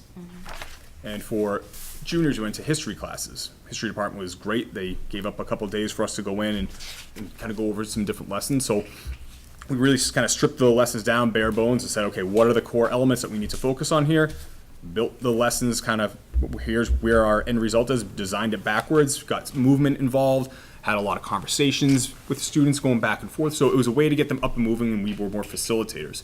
So we still have the kind of the academic side of things of GPA, transcript, junior timeline, that type of stuff. That's really important. That's part of what guidance does, is the academic component. But we also said, how else can we infuse our curriculum with other important topics? Last year I was on the committee to prevent, reduce bias and discrimination. So one of the things I said, you know what, this is a great avenue. So we did a whole lesson on microaggressions, and specifically more on like the racial microaggressions, but really the definition for microaggression and how it's kind of an unintentional racist remark or action, and had students try to figure out what it meant at first, and then we gave some definitions. We had them watch a couple quick videos. They talked to each other about some of their own experiences. They worked in groups. It was pretty good, and we had some feedback at the end, and I would say probably somewhere in the mid to high 90s. At this point, I haven't gone through everything yet, but it's positive. I've learned this. This is specifically what I learned. This really opened my eyes. I wasn't aware that this was happening. So I think for us, it was a way to say, okay, we have a lot of stuff focused on academics, but how else can we kind of teach the whole child? And that's one of the things that I know we've talked about a lot in Foxborough. There's more than just the academic component in teaching the whole child. So getting that involved, I think, was a big step in the right direction. And we're figuring out how else we can do that in the future, shifting some of the lessons around. We've used advisory. We've had some big assemblies. So we've tried it in a lot of different ways, and sometimes it's 15 students in front of you, sometimes it's 200. And one of the presentations, it was the sophomore and junior class together, and it was a whole presentation on PSAT. So we've done it in a variety of different ways to kind of mix it up and keep the information kind of flowing for students. What we were also seeing too, it's a nice collaboration, the wellness department and what they're doing in the health classes. There were some crossovers that were also happening in group guidance. So why not really do this as a and bring in the best of both of these two worlds to present a much better, much stronger lesson for our students. So that's worked out really well, and we're going to continue moving forward in that direction with it. So we're going to jump ahead to page 22. This is School to Career with Ellen. So we already talked about Bread for Life Fair and all the hard work she puts into that and the benefit that students gain from that experience. But we also have the Teacher Apprentice Program, which is awesome. So we have students who are seniors typically, and they go to one of the schools, whether it's an elementary school or her middle school, for either a semester or a full year as basically like a teacher's helper, teacher's aide. And it's great for students who want to go into education. They get to see what it's like to be in a classroom, how to kind of design lessons, all the things that they don't see when they're being taught themselves. It's kind of the behind the scenes. So that's been a great process over the past handful of years. All the students who I've had on my caseload who have done it have said it's been a benefit. Some are like, I don't want to go into teaching. I like it. It was a great experience. But this I don't want to do it, but they've This is a valuable lesson. Absolutely. Yes, it is. Yes. Rather than spending 4 years in a college degree and have your first class and realize it. Oh yeah, yeah, that's a problem at that point. We did have a Foxborough High School graduate, and everybody all through college kept saying, once you have your own class, she didn't even like the student, once you have your own class, it's gonna be much better. She signed a contract, she showed up, taught a day in elementary school here in Foxborough, and said, I knew I didn't like it, I never should have signed the contract, and walked. It's a tough lesson at that point, absolutely. So for the 17, 18-year-olds who are getting a little taste of it, it's for some it's good, like, yes, this is what I want to do, and then maybe do their senior project on it, and others it's like, that was a nice experience, but not for me. So Ellen also does another great thing where she has field trips. So, and it's for students who some are college bound, some are not college bound, but some of the students are like, you know what, I'm interested in some sort of degree program. So we actually had a few students this year who went to NEIT, New England Institute of Technology, and they went to kind of get exposed to what's out there. And we've had a few like, that's where I want to go. That was really important for me, and I think the good thing about Ellen's field trips is, like I said, it kind of hits on a lot of different criteria. So some of the students like, I'm definitely going to college, but I'm still interested in this. And some are like, I'm not going to college, but I want to do something else after high school. I don't know what it is. And her exposure to some of the programs out there has been really valuable. National Portfolio Day for art. We have transition night as well. So again, a lot of great things. Credit fair we talked about. Future Nurses Day, which is always awesome. So anyone who wants to be a nurse, they go to Sturdy Memorial Hospital. They take a day there. They kind of see what's going on. That's so been great. pretty helpful. And then there's also a Future Educators Day at Bridgewater, which is overwhelming when you go down there. There's a lot of people. There's a lot going on, but it's great. I think I went a couple of years ago, and I think what I really like about it is I get to see the Foxborough students who are really interested in education. Then you see all the other schools who have students who are interested in education. Like, okay, here's a whole kind of generation of young leaders and educators. It's like, it's really kind of inspiring to see everyone there excited to go to school as a teacher, not a student. So I love it when I have the opportunity to go on that field trip. I think it's really valuable for not only the students, but I think it's valuable for us as a staff to see what's going on out in the community, the great stuff that Bridgewater does, and kind of the connections between what they're doing and what we're doing here. I'm also going to just mention too the community college aspect of things, because we do have students who do decide that they're going to go a 2-year route with an associate's and then transfer for a 4-year. And with just the cost of education today, it makes it so much more affordable for many of our students and the programs that are available. And they do. They walk away 2 years later with an associate's, can transfer into the state system and go all the way to a PhD or a doctorate if they so choose. So again, it's just another avenue and another look at another way of achieving your education. So we do offer those opportunities too for students. And then obviously senior project, I mean, Guy and Colby and Brian and Jess summed it up. So, I mean, other than that, it's really just kind of some numbers for college. You know, we're looking at 92% this year continuing their education. You're on page. And it's page 33. So we're at 83% for 4-year college and 9% for a 2-year college or trade school, so we're at 92. So we're kicking around that 90-ish mark every year. This has been higher in the past couple of years, which is encouraging. And that's kind of the nuts and bolts of everything. So do you have questions for me or for us? I don't have any questions.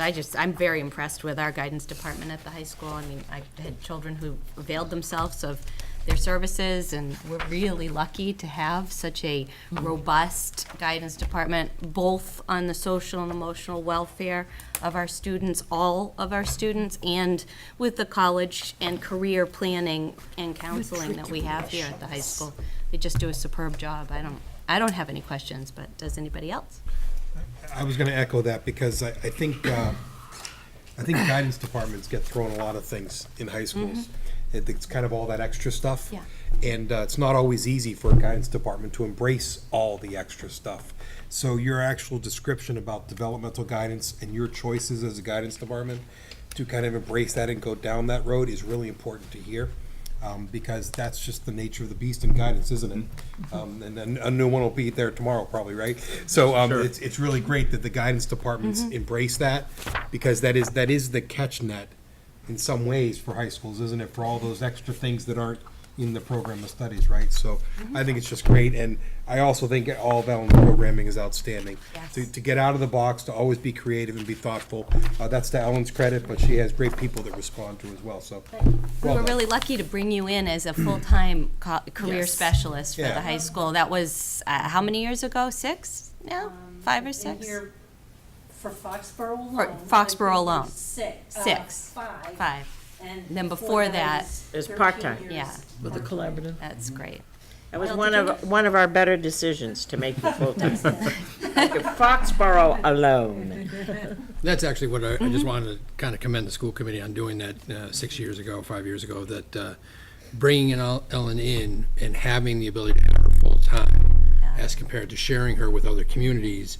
I mean, we always did very well when she was supporting us, but it gave you the ability to have the programs you have today. Yeah. You Correct. quite honestly would not have Senior Project if Ellen wasn't here full-time, or you'd have to have somebody else doing it. And it's just a lot of work that's put in, but it's a resource that a lot of schools don't have internally. And when that was brought forward to you guys a number of years ago with the added cost of doing it and what we thought we could get out of it, I think obviously we got a lot more than we even thought we would, so I think it's very good. Absolutely. Even though she doesn't visit crime scenes. I don't blame her. No, that's not my Brent, did you have a? You're still the cookie queen. I'll take that one, Bev. Go ahead, Brent. A few points and a few questions. I guess my points that I'd like to just reiterate what some of the committee has already said is I'm impressed as an educator and as a just member of town at the variety of things that you all do, all the balls you have in the air. The report's robust, and I really wish other districts would follow suit in terms of being this thorough in how they demonstrate all that they do for kids and for the town and the future of our citizens. Second, one of the things about guidance departments is 80% of the paper here involves 20% of your time, and the other 80% of your time is just attending to kids' needs. And I see that in here. It's not because those aren't things that you necessarily need to talk about, but I appreciate that. And as I get to know you all more, I look forward to hearing more about that and attending to the increasing needs of our kids, as everybody who's in education, and you've alluded to, has seen those needs go up. As family needs more support and kids need more support. I guess a few questions I have, and you don't need to answer them now. I'm just going to throw them out there, and we can get the info later. I'm curious, not necessarily in the moment, but longer term, to find out, I guess, what your goals are in terms of reach on APs and just increasing access. It's a big thing. One of the truisms that happens as you expand your AP offerings, and Foxborough has done a tremendous job expanding the AP options the last 5 years, which I applaud, is that in some settings you get kids who take 5, 6, 7 APs and some kids who take none. I guess I'm just curious. Doesn't need to be now, but eventually, like what targets are you trying to hit, and who are you trying to reach with APs and other advanced courses, and I guess just expanding equity on that across the student populace. 2, love the safe choices for seniors. I do. I wish other districts had that as well. I guess I'm curious when I see a lot of the things that you're doing in safe choices for seniors, and for this sounds cynical, but like, gee, I think maybe even 10th graders might need all that stuff. So it just, what do you see in it? Again, you don't need to answer it now, but what do you see in the future for you all? Like, what's the appropriate age target for those? Because sometimes you have those seniors like, oh my gosh, they need to know all these things. But if you had more time more spaces in the curricula, which there's not much, but what ages would you target certain aspects of that curricula? And is it most appropriate with seniors? And it's just more just a question for your thought and consideration longer term. And then lastly, when looking at the college and community college and numbers, more just to start the conversation, are there more things that your department would like to see in terms of gaining access to community colleges locally as the financial cost benefit shifts from more students unable to realistically look at four-year colleges and looking more, as you alluded to, at community colleges? Are there things that you would like support on from us or from administration on gaining more access to community colleges and the like? That's all. Okay, thank you. No worries. All good questions. I would chime in that our 9th and 10th graders do have health class, so some of the issues that are brought up, or sort of, it's like a refresher course by the time they get to senior year. They have gone fairly in-depth in some of the safety issues with the 9th and 10th graders in their health classes, which they have, it's a half a year for each 9th and 10th grade, but they're And at various very detailed Sure. curriculums. And at various aspects of advisory as well. That's These right. things will come up and will rotate through to. Okay. In terms of the online safety, relationship safety, personal safety And actually, aspects. the nurse who was in to talk about, this is just an aside, but the nurse who was in speaking to our students had said that she was amazed at how much information the students did have. Good. But it was that next step, because they're a little bit older, that they'll ask that question that maybe they were reluctant to ask at 14 or 15 or Sure. 16.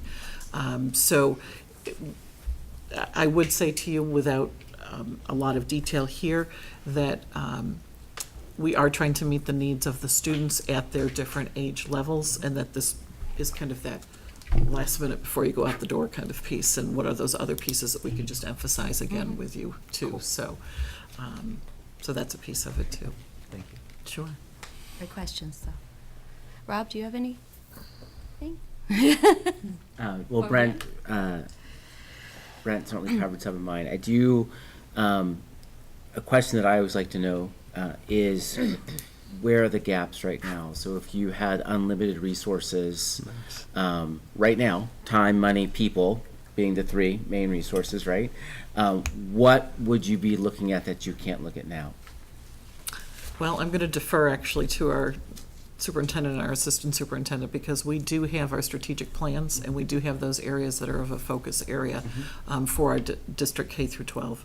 I think probably I would just say that in general, and I can't say that we don't have funding for it, I just think that probably three major things are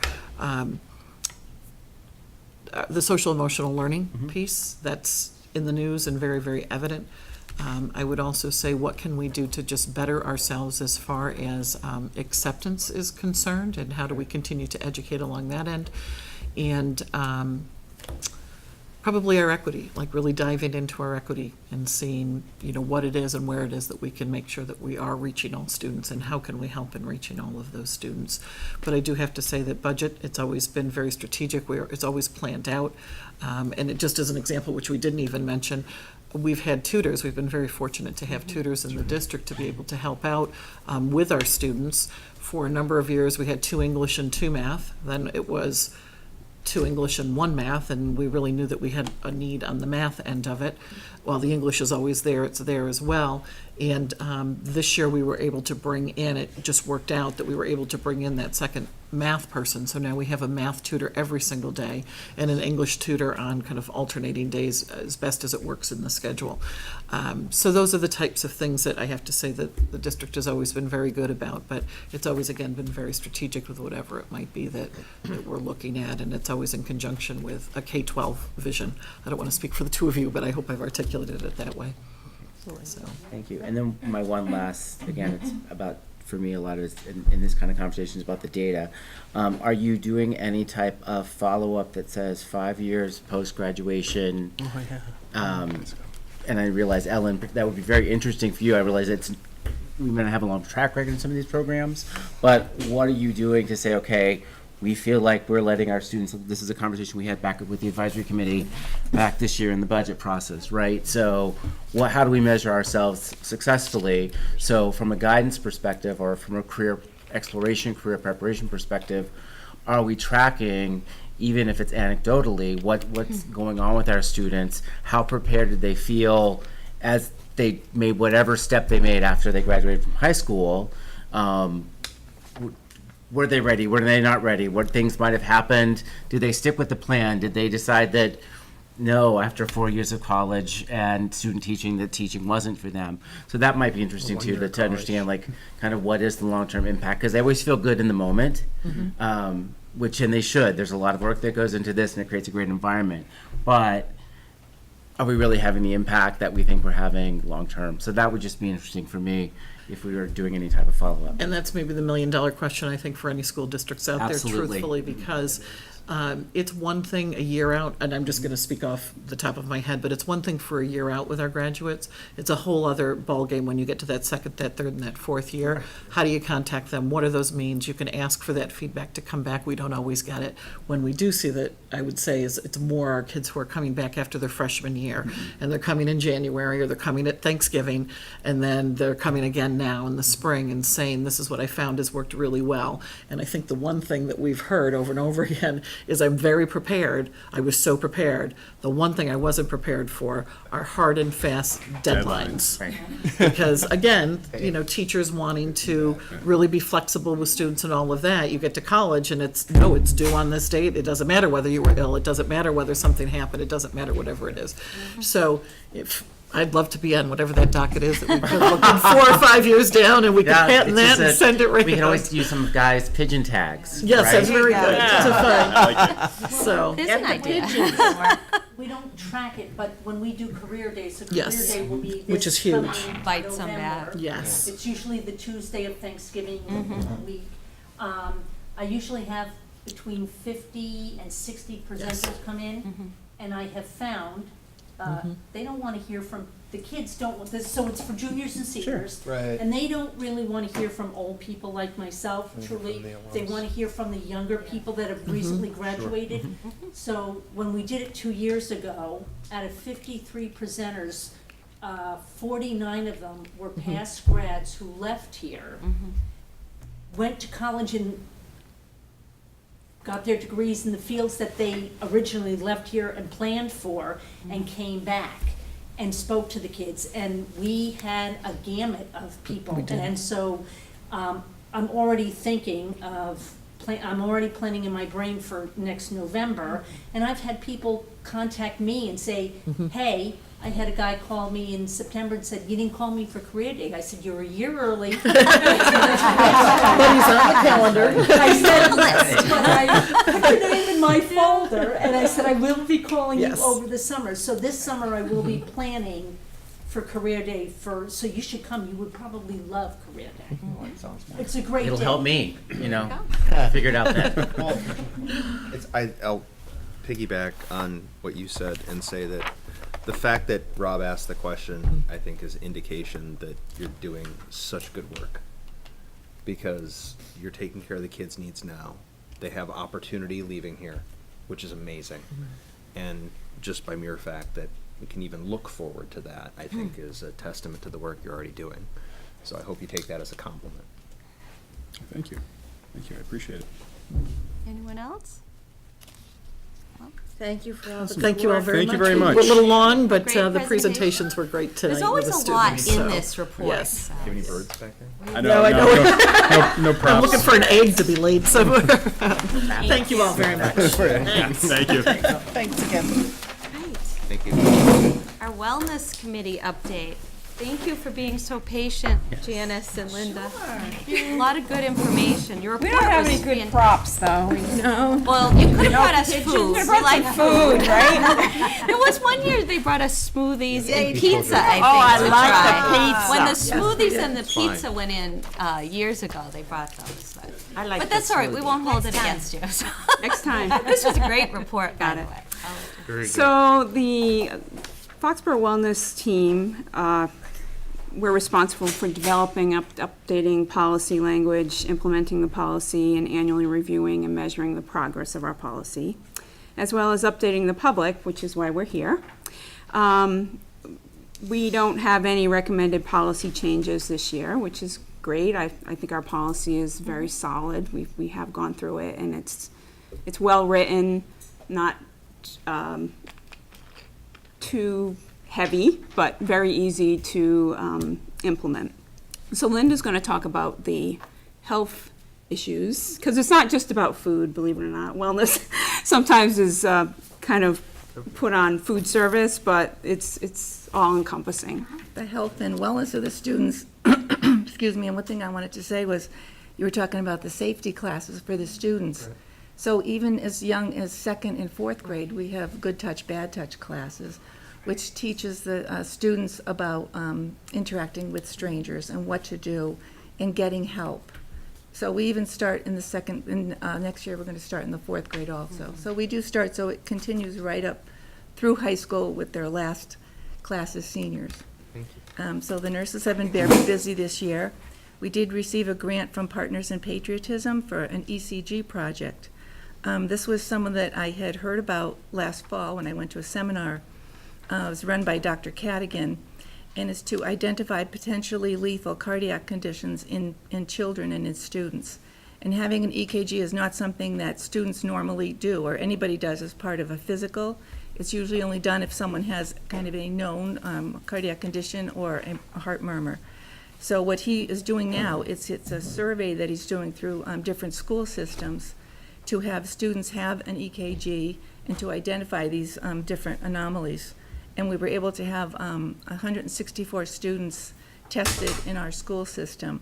We had it in March, we had it at the high school, in February, the high school, and then in March we had it at the 7th grade. And we had 164 students screened, of which several were referred to cardiologists for further workups. Really? So we were happy to get the results and to get this going, and we would like to see it continue in the future if possible. So I thought that worked out good. Another thing we did this year was several of us nurses are certified by the American Heart Association for CPR and AED instructors. Yep. And they have a new feedback device on the mannequins that as of January, there has to be feedback devices on each mannequin. So when someone gets to be trained in CPR, it can tell the rate and the depth of how fast you're going, and you're going, has to go 2 inches for an adult, and it has to go 100 beats a minute in the rate. So this will actually tell you, there's little lights on the mannequins, and if you're doing it okay, you'll get a green light, and if not, there's a red light. So they have to go the right depth and the right That's great. the rate. So we started that, and we got all the mannequins, and we also got a grant from the Partners of Patriotism for that also, so we got our feedback devices in place. Wow. There's been several presentations we've had up at the high school through the health department. There was a vaping presentation in February, and that was talking to the parents and the students about addicting and long-term effects of vaping. And a lot of the students, I don't think they realize it. They think it's something maybe cool to do, or they're kind of following other people doing it. But there's a lot of detrimental effects to their health that they're not seeing, and especially when they get addicted. Cigarette smoking is one of the hardest things, if not the hardest, to ever give up. And you'll see people, our age, or 50s, 60s, still being addicted to nicotine. So it's very hard to give up. So we try to teach them to not start it, so they won't have to stop. And as far as the drug program in education at the high school, last week they did have a presentation, Hidden in Plain Sight. And this program's been around for several years, and it teaches parents of how to detect if their students are taking any drugs or medicine they shouldn't be taking, or any inhalants. So it's an education about substance abuse that is prevalent in society. So it gives them a heightened awareness of signs to watch for and how they might find them in their home.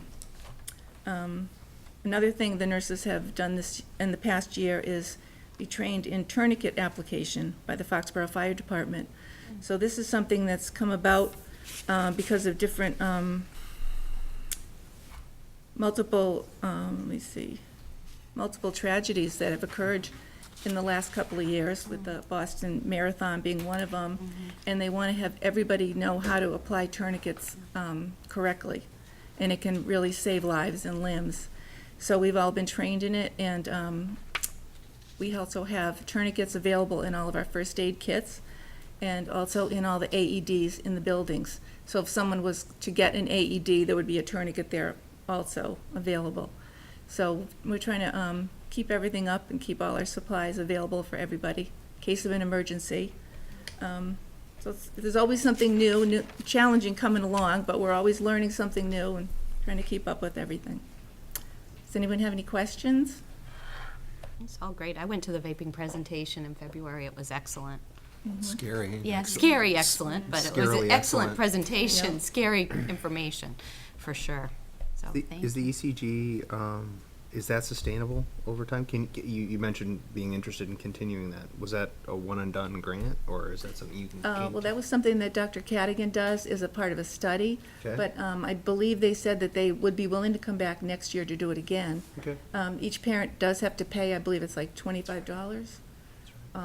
We got to a do grant it. for that. We didn't have to pay anything. No, it's part of their, it's a 2-year research study. Right. And so as part of that research study, they do actually all of the fundraising. We just had an additional bonus, if you will, with the Partners in Patriotism and what they did.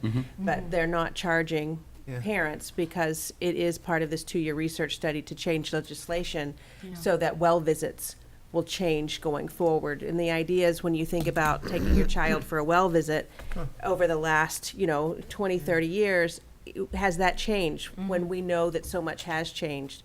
So if it's something that's really not that expensive, let's have that as part of well visits at the time that's appropriate, because it has to, you have to wait until you're like a 7th grader or older because of the heart stages.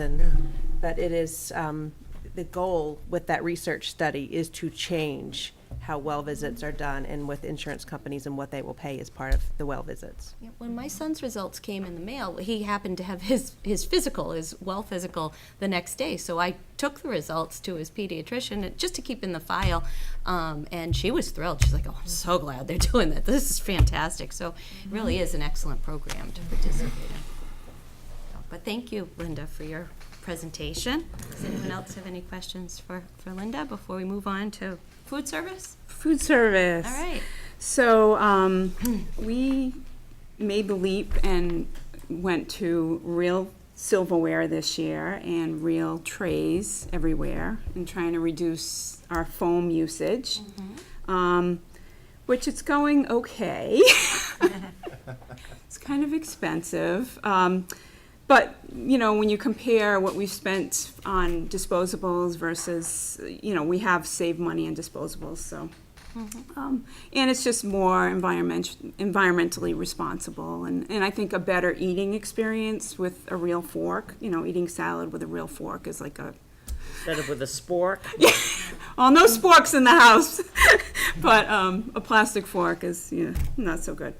So, and then paper straws, everybody's trying to get the paper straws, and there was a big shortage of them, like we could not get them. So they are finally in stock. So what we're doing is going to deplete our plastic straw inventory and moving... transition to that.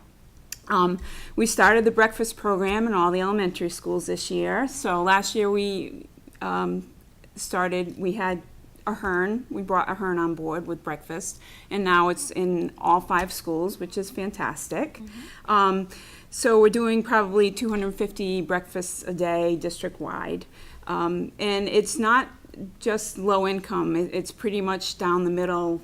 We have a lot of paid families using that convenience. A lot of kids are not hungry at home, and then, once they get going and start moving, they find that they're hungry later on in the morning. Or, it's a good value, $1.50 with, they're getting all shelf-stable products, shelf-stable milk, juice, a whole grain item, and a fruit serving. So they can eat it anytime, and we know that it's safe. Even if the milk gets warm, it's fine. So that was that was a great thing. My intern Marissa helped out a lot with that. She did some great marketing for it. We did start with a plastic bag, but have switched to these cute little paper bags. So they're colorful. They're cheaper. And the kids didn't seem to squawk about it, which was great. But they were squawking with the plastic bags in different groups as far as wanting, because they're conscious with Reducing wanting carbon to footprint reduce. and the That's great. recycling. Right, so the plastic straws. So I think that's a great example of listening to children's voices and making changes that they can see that we're making it as quickly as we can. Right. We significantly got the district website up with the nutrition information. We do have an app, so it's all integrated with the menu that's on the website. I can pass it around if you want to have a look at it. It's hard to show you this in a report, but you can actually click on, the item, and it has the nutrition information listed. So we have every school online now with that. Wow. So it's handy for parents. The allergens are on there. That's It's a constant work in progress, because to do the We lost it. get it back for you. We trust you. Here it is. I just last week we had made some little table tents for the high school that have the QR code that kids can scan so that they can get the app on the phone, because that was one finding that we mentioned last year. Brian Gardner, our student rep, said, well, nobody ever knows what's for lunch. So now if they have the app, they can know what's for lunch. Very cool. And it's all integrated with our digital signboard that's here and the whole website. So that's pretty exciting. We received an $800 grant from Stop and Shop for another tower garden, which now we have towers in 4 schools. Burrell's the only one that doesn't have a tower. So due to space, the tower is at IGO, but it's in the CAF. And Jane Rice is our tower garden guru, the manager at Taylor. She just loves it. And so I put her on that. So she went and she's working all classrooms of the 3rd grade are working with this. So they're doing the planting of the seeds. They have some lettuces and flowers growing. And this week she's going to go and talk about the roots in the lettuce. I guess the lettuce is ready to be harvested. We're not going to consume it because it's been out in the public. Our other towers are away from hands. So that's, that we do use to consume. But the one at IGO is strictly for educational needs. And she says she's going to plant the flowers outside and feed the lettuce to the rabbits. So anyway, that's cool. Again, with the nutrients, I compiled not just myself, but intern. It takes a lot to compile the labels and nutrition information for probably 500 items. So I was able to do that for every school so that they can very easily, I have an index that can very easily find food labels for their kids if there's ever a question.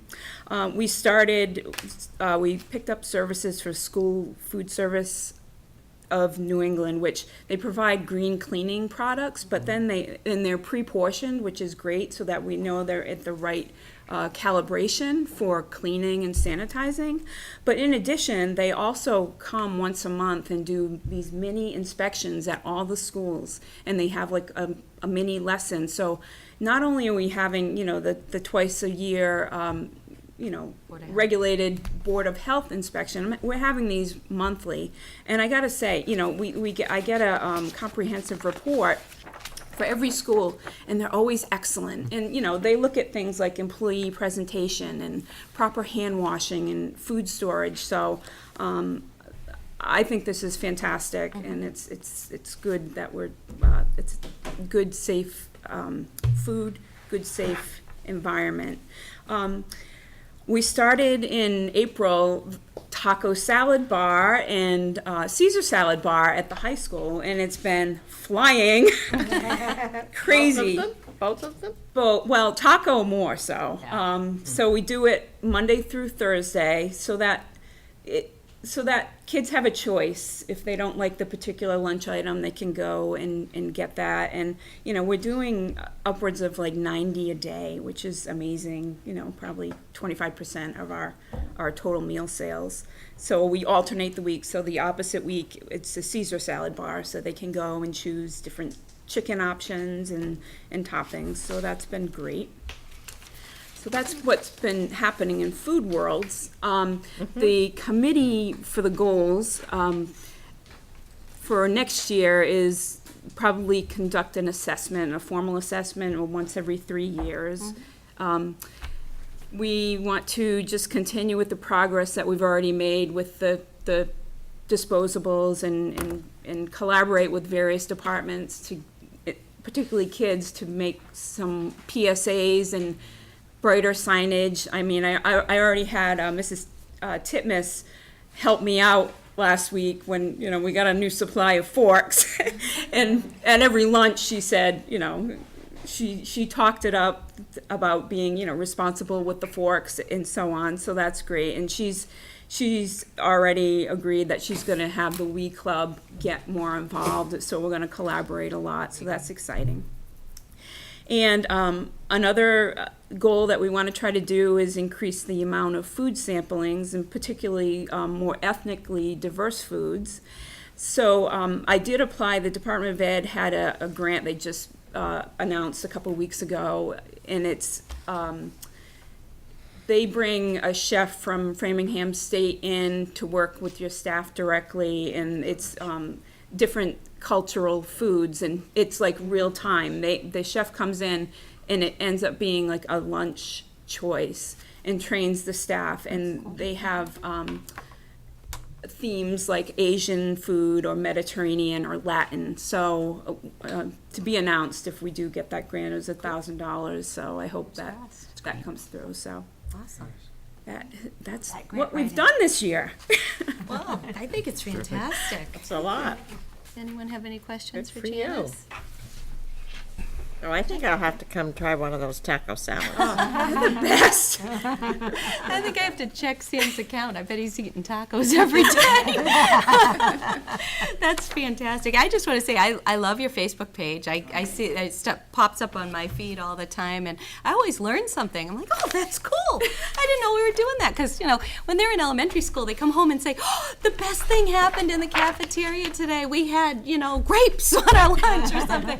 And then once they're in high school, they don't tell you anything at all. So I like your page. I think it's awesome. And I think that our wellness team has come so far since my kids started in kindergarten a long time ago now. But I think there was still a candy mom selling candy snacks in the cafeteria when Jack started. We've come a long, long way, and in so many ways. So thank you for all your. I still your miss the efforts. chocolate peanut butter bars.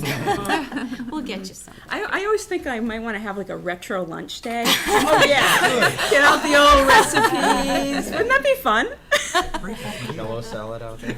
Are we breaking any state laws? Bring back those peanut butter chocolate bars. Okay. I won't bring those on the wellness night. No, not on wellness night. No, really, thank you so much for all your efforts, and it definitely has come a long way. It's a great district. I love it here, and just so supportive, and my staff is incredible, and I'm really so grateful to be here. So thank you. Thank you. We're glad you're here too. Thank you. Thanks for your patience. All right. Do you think the kids would eat a retro lunch? It's an interesting concept. It depends on retro. Yeah. All right, Mr. Yukna, our FY19 budget update? So we've updated most of the salary accounts for the changes that occurred with staffing changes from retirements in FY18 and the new hires into FY19. So you'll see pretty much on every line for the borough, the IGO, and so on, an adjustment, and that represents teachers leaving and new teachers being hired at different levels. The nice thing about that is it did give us the ability to have a little bit of extra money here for some of those bigger projects we talked about earlier in the year. The first one, that was the Taylor School boiler system that we replaced. Second school that we've done that with. We needed about an extra $20,000 to finish that project with the variable drive pumps and electronics. The second component that we talked about was the upgrades to the turf field that came along as we were into this project. Part of it being with the track, part of it being with the concession stands, and part of it being with the fact that we're building two sheds for the field itself for all of our storage. We've been using storage containers and stuff like that, which leak and have other issues.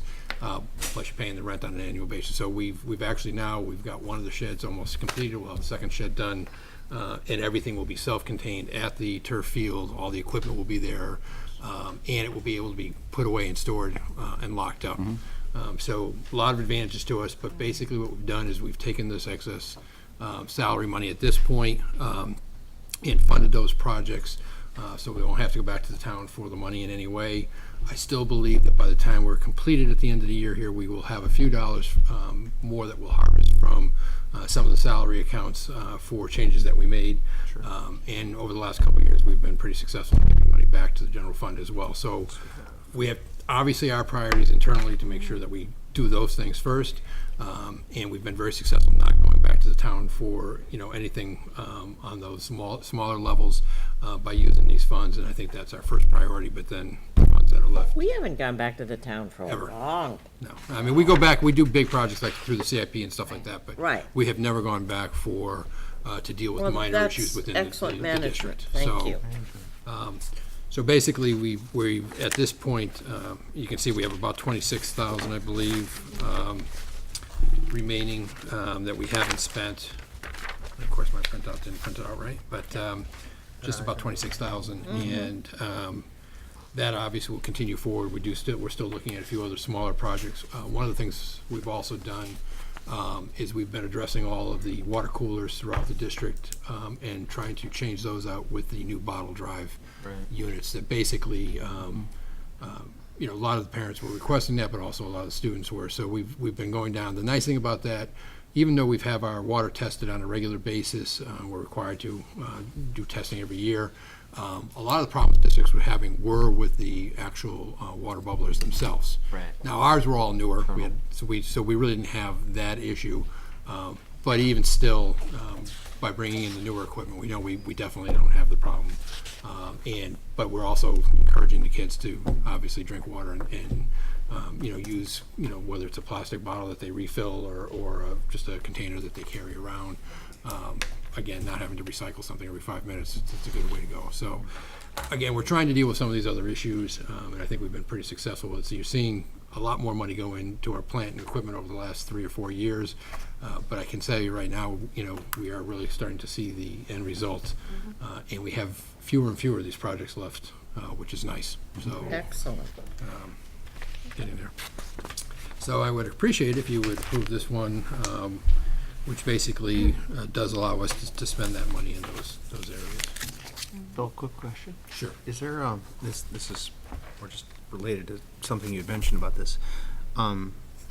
As things get all kind of staffed up and the equipment gets moved over to the high school track and everything, is there any thought or I guess request from the middle school to kind of keep some things there so that they, I anticipate, as makes sense, and I think it's a community benefit, that as more things move over to the high school track, which is what we wanted, that the middle school gets to use that area more. Is there? They use it now. They have access to it, but the reality is they will have full access to it. Obviously, once we move the track.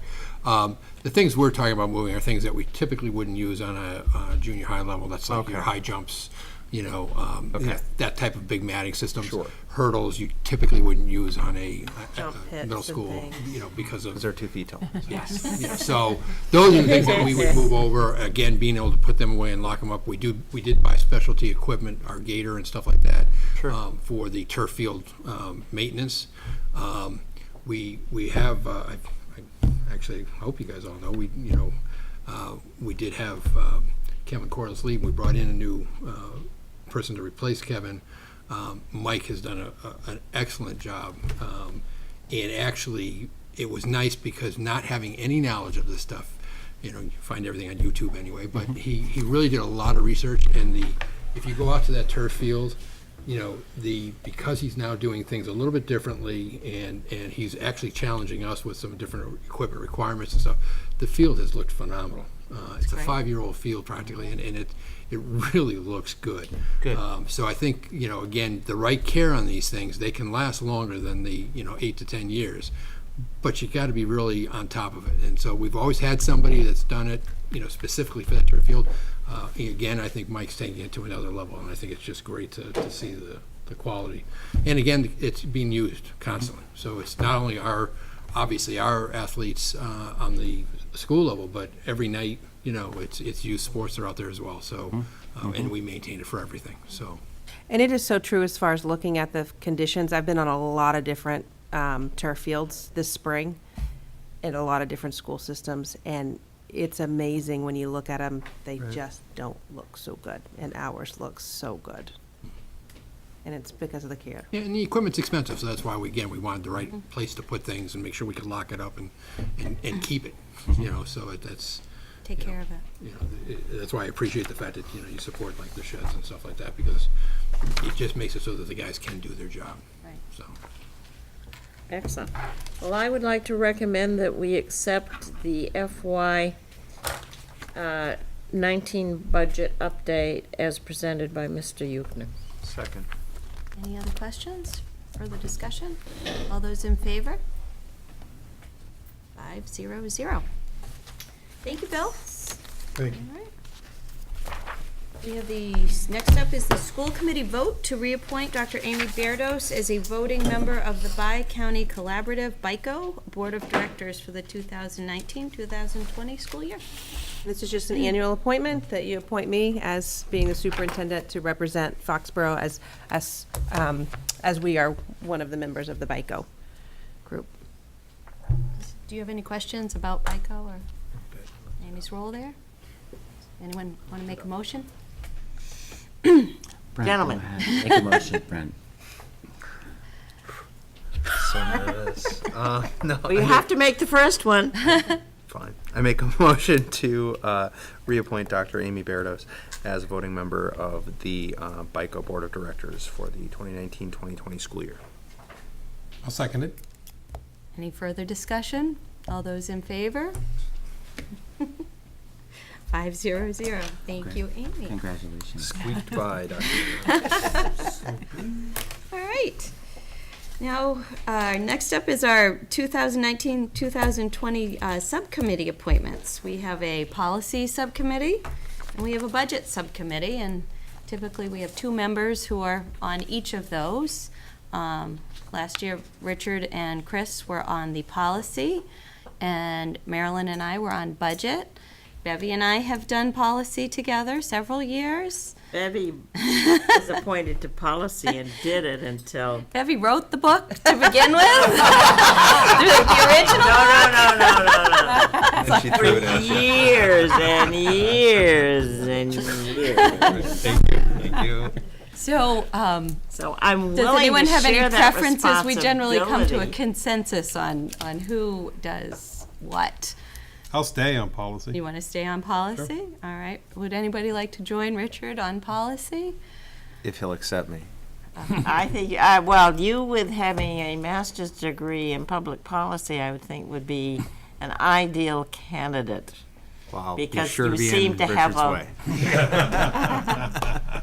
an interest in that area. I do have an interest in that area. That Well, would be I phenomenal.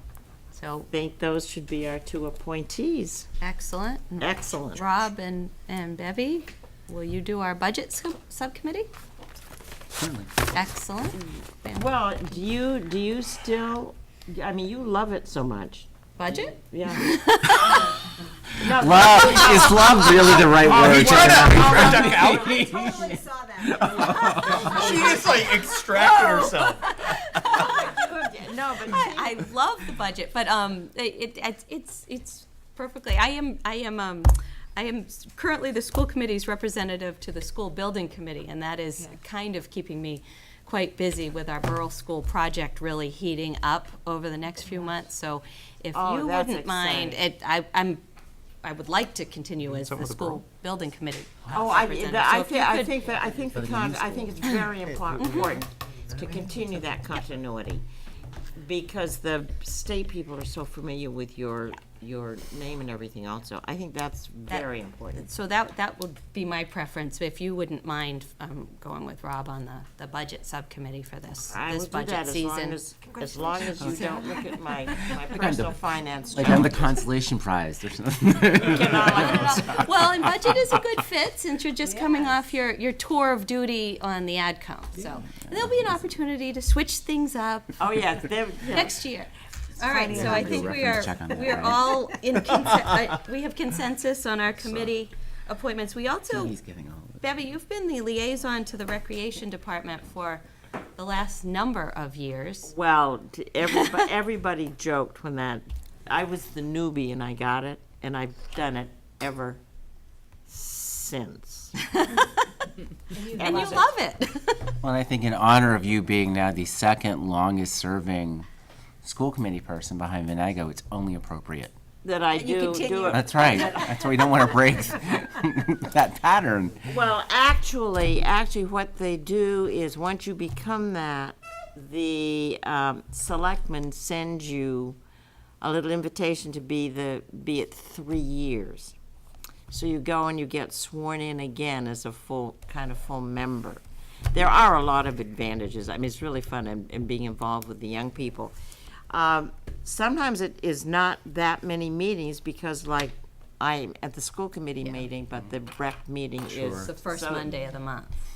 Well, it's Something like that. right. Mondays. Sometimes it's a conflict, but the end of my this would be my third year for that appointment. So if you'd like me to continue one more year doing that, but next year It'd be it will be definitely open. Ready. But I wanted it. Absolutely. Making a line there. That's right. So it'd be Rich's turn next year. Yes. Be somebody else's turn next. Consensus. If you were willing to do it for another year, I think that's what I'm hearing from the room. That would be wonderful, and then we'll revisit this Yes, next and spring. then the two of you can get adjusted to all of your new. I think the room is calling for it, actually. All right. Very good. So I think we're all squared away for our 2019-2020 appointments, and on to our favorite part of the meeting, acceptance of donations. Dr. Berdos, you want to lead us into this? Yes, our wonderful, generous donations here. So you have 4 of them. The first one is a new scholarship for the high school, the Helen Ray Begain Memorial Scholarship, which is for $20,000, which would be given out $500 a year. So that is the first one, and then the scholarship criteria for that is to have a GPA of a B or better, and that it's someone that's pursuing a human services degree. Is that a 1-year funding? Yeah. Yes. Process, Mm-hmm. yeah. Wow. That's wonderful. Well, it's $500 is the scholarship. Oh, So for- this is the it- base funding So for the that's, scholarship. the $20,000 is the balance, if you will, and then it's $500 a To year. draw from each year. And it would be a different person each year. Thank you. Okay, I just didn't know if you, sorry, that was my question. Okay, Are we so looking to a allocate different- $20,000 this year No. to 40 kids? No. That's a $500 lot a of year, so human it'll service. take Yeah. Several. several. Many. Thank you. But it's Yes. great. And is this, is the scholarship a town scholarship? So it's a Foxborough, it has to be a Foxborough, someone that, Yes, because it's going into the FHS scholarship. Okay. fund. So this So it is will one be of the run tauns. through our guidance department with all of the other So scholarships. yes, it's a Foxborough. It's not like Bishop Fee or Right. Okay. Marion. okay. Could Thank you. hop in on this too. Well, this is very generous. Very generous. That's lovely.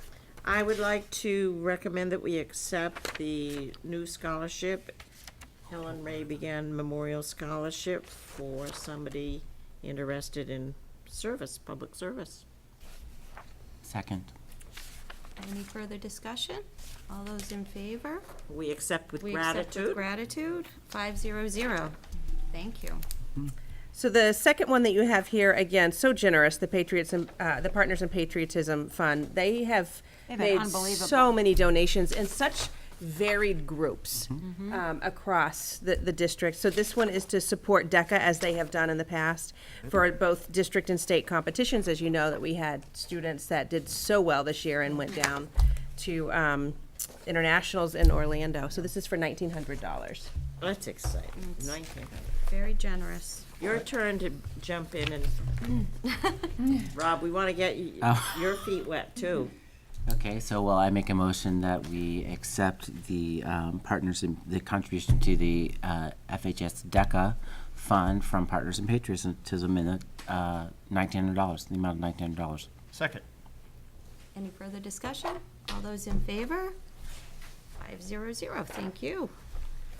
Very generous. And again, from the Partners in Patriotism, to support what you heard about through the guidance department this evening, the Safe Choices Workshop. So this is a donation of $1,000 that supports, as you heard, a very worthwhile experience for our students. I would move we accept the $1,000 donation from Partners in Patriotism Fund for our FHS Safe Choices Workshop in the amount of $1,000. Second. Any further discussion? All those in favor? 500. And this last one, which is from the Borough PTO, which is for $195.65, is to pay for the 4th grade summer reading list. Fantastic. For the summer, and it instead of, the reason it comes here is because they accept a PO only, not checks. So they have to bring the money to us from the PTO, so we can then do a purchase order for that. But it's to support summer reading for the text that all 4th graders will be reading. Excellent.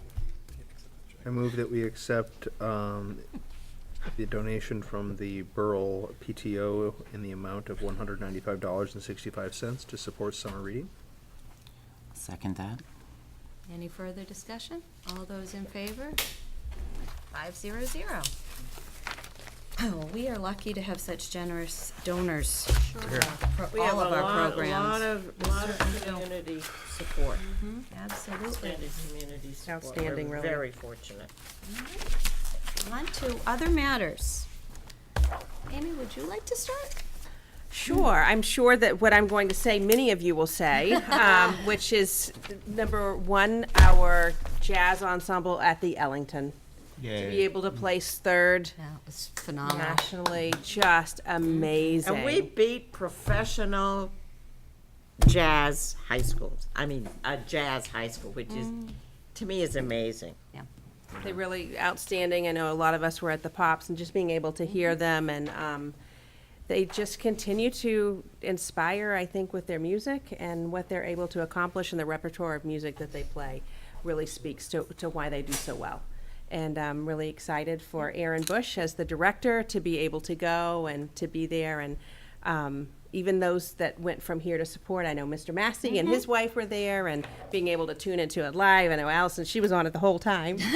Taking pictures of my computer screen. It was so cool. It was really awesome. Yeah, so congratulations to Oh, them. if ever you get Absolutely. to go see it and sit there as they play, it's an incredible experience. I did go 2 years ago, and just getting there is such an honor. You're one of 15 schools in the nation, but then to place, you're one of 3 schools in the nation to hit that level. And a town our size, a school our, And it's not a less than music 900 school. kids here. It's not a And we're music not a school. performing, the other, I think at least half of the schools that were there were performing arts schools. And the others were from much larger communities, cities. So it's a huge feather in Mr. Bush's cap, and certainly, is created by Mr. Massey, this whole legacy and standards of And excellence. thanks to the practice of all the students. And thanks to the support of our community as well for all of our arts programs, but it's particularly the And music. many people don't know, but because they are winners, next year will be harder for them to be accepted. Because if you must place at least within the top 5. You can't place just 1 to 15 and go back. Okay. So their competition level, every time they win, their competition level goes up, and that lasts for 2 years. Mm-hmm. And if you don't make it after those 2 years, you drop back to the normal 50, the pool of 15. So next year, it will be tougher for them to be accepted. So outstanding. Many different things coming up as far as today's seniors' last day. And so I'd like to thank the Foxborough Police and the Foxborough Fire for escorting our students as they went to the town common and out to Payson Field to make sure that they were able to manage the traffic flow I and to get them happened to out there get caught safely. in the line waiting for them as I was driving to my guitar lesson. So I did get a little clip of the police, the fire, and I think most of, I put it on Facebook. Congratulations to the class of 2019. So we have scholarship night coming up next week on the 28th, and then also class night on the 30th that's coming. 28th is what day? Tuesday. Tuesday. That's at 6, and then class night is at 6 as well on Thursday. Thursday at 6. All good things. The other, I would like to officially say welcome to school committee to both of you. Thank you. Nice to have you here. We kept you long on our first meeting, but at the same time, where we didn't have the last meeting, just wanted to say to Marilyn Weiss and also to Chris Conley. I know Bevy had said a lot of thanks and gratitude to them for their service, but I'd just like to echo it again for all of the service that they provided for us in volunteerism. And Yes. so again, thank you to all of them, and thank you for your service now, and welcome. You say that now. Would either of you like to have any other matters here? Brent? I believe it's your turn. Everyone gets a turn. Everyone's right. Go ahead. No, so I'm thrilled. I'll go ahead and start, Brent. Jeez. This is, as I said during the candidate night on television and the people that I've talked to during the campaign season. It was a tough fought campaign this year. This has been something that's been a passion of mine for a very, very long time. So I'm You thrilled. were run before. I had, yes, unsuccessfully. Thank you, Chris, for that. But I'm thrilled to be able to get involved in this way because it really is something that's been very important to me for a very long time. So very proud of the product that Foxborough puts out from their schools as well as the other parts of their town. So and looking forward to seeing where we can go with everything else. You know, and you're not alone. The first time I ran, I lost. So I ran the next year. So in how many years Here I am. before I displace you and Vin? This is my 16th year. Okay, I can do that. You got it. I got No problem. 16. Oh, sweat. Well, You won't want You got me- two more, right? You won't want me to. No, because I replaced somebody 1 year.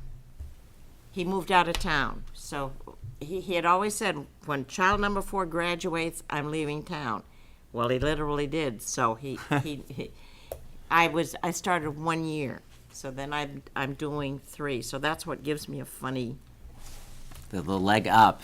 yeah. To figure that out. But Dee and I always used to say it takes at least the first 3 years for you even to get guessing what's happening on the school committee. So So, how long before we're useful? well, like I said, 16. I mean,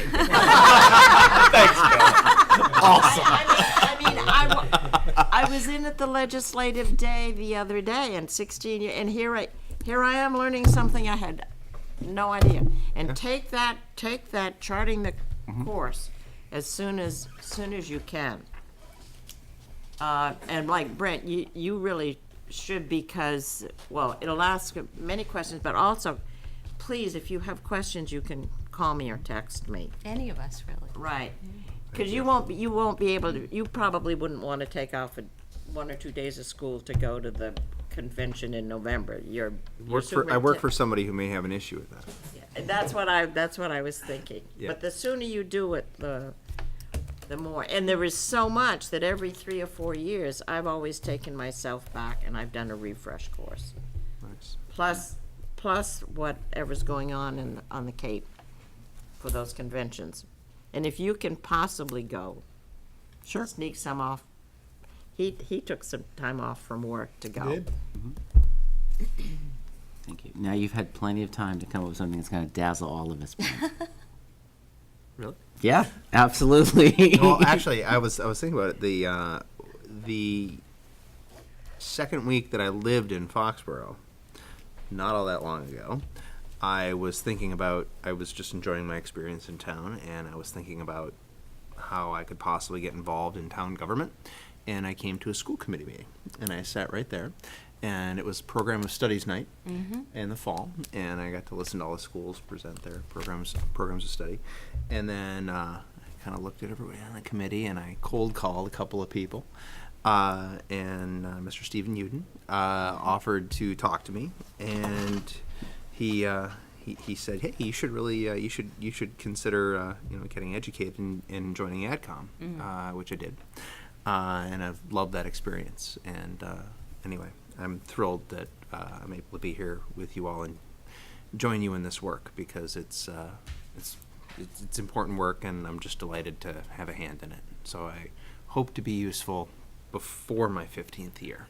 Oh, You have already been useful tonight. Yes. There you go. Well, Mr. Uden and I'll try to walk that back next week then. Mr. Uden and I were on advisory committee for the same 3 years, and it's a good way to get a real solid knowledge of the school budget and the interweaving of all of the town departments and how we work together.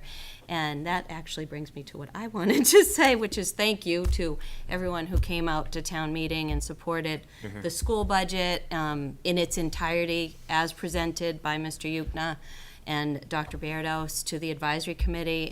There wasn't a single hold on our budget. There and- wasn't a single question. or question. So I think that's It really a wasn't- testament to all the hard work that Amy and Bill have done throughout the year in presenting to AdCom, and the thoroughness of AdCom's discussion of our budget, but also really we live in a community that values education, and we're so lucky that we have the support that we do here, and we're able to do what we do at this table and with our programs, that the guidance and the other programs we hear about at all of our meetings, and that we're able to do these things without fees for parking or busing or Wait, it's rare. extracurriculars or sports. We're really, really fortunate. amazing.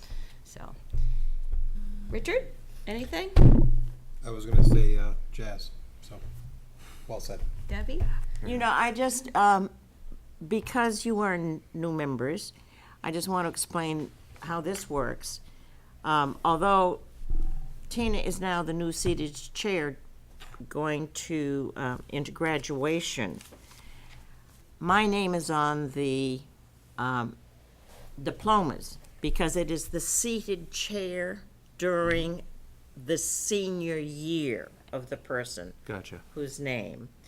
And it also follows that person, once Viniago passed, he always gave out the diplomas, that person give the graduation speech and hand out the diplomas. Occasionally, somebody else, like if you had a graduating person and wanted to shake their hand or give them the diploma. The other thing that we do, we don't have a frozen policy. I think you can over-policize yourself because it's flexible. If you have a senior, if you're seated and you have a senior but somebody else is chair, and you are interested in giving the graduation speech, we allow that. Debbie graciously allowed me to speak and give out the diplomas last year at my son's graduation. but and it was really wonderful, I will say, and I'm No, looking but- forward to your speech this year, Bev.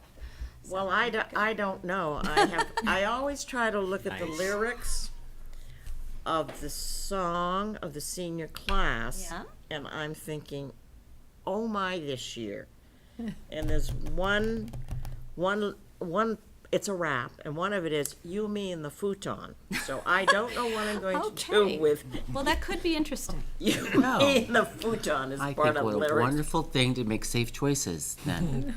Yeah, make safe choices. I guess I'd better base it on safe choices. Okay. Oh, all right. I did want to, is the 15th, just so I can, the July 15th, the only day that we can all meet? I for think a we school- were talking about the 15th or the 22nd. Well, I think you're only available the 15th. You're not, 15th. Second July. July for the As of retreat. now, but I'm supposed to be Well, yes, very far away. That's on the right, 22nd, so- But so- I could move it. If we're all No. available on the 15th, there's no reason we can't There's no meet on the reason if 15th. all of us It's are just- available. Summer books up so quickly trying to pick a date and. And we also have to, Not, my wife is looking for an excuse for me not to go to India, so. Wow, you Oh. are really far away. no, that, It's 12 hours that- away. well, I don't, but That sounds. that's out of our department. That's between you and your wife. Well, if, Wait, we can't, but what if we decided here, does that help me at home? No, sorry. she's probably watching, so no, would be Okay. the answer No, to then that. not. If if we're all available on the 15th, then that will be 15th our, works. our goal-setting retreat. That works, I'd be And grateful. That'll be fantastic, and we'll need to get our evaluations done. Right, Of and the that superintendent we- prior to that. Right, and just to make sure it's official, our first June meeting, Is the we should make that an agenda item. Yes. Item, all right, and then we will decide.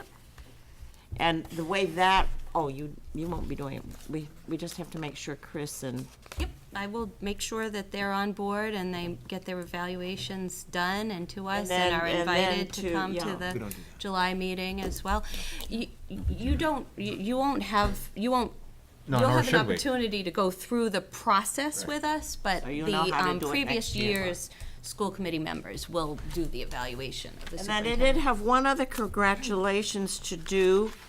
Our new drama professor, Thomas Davis, collaborated with Bridgewater State and did an interactive community kind of musical mystery presentation.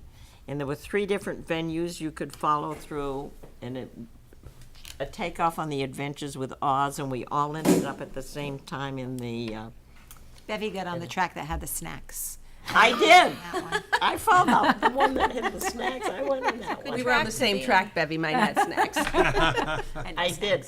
Well, and then in that vein, we should congratulate the Burl, right? The Burl With and their the production Art. and the Ahern Middle School with their production was this gonna be past what I was weekend. Absolutely. They were, So, they did Right very on, well. we're on the same Right. path here. We had some great young actors and actresses this weekend.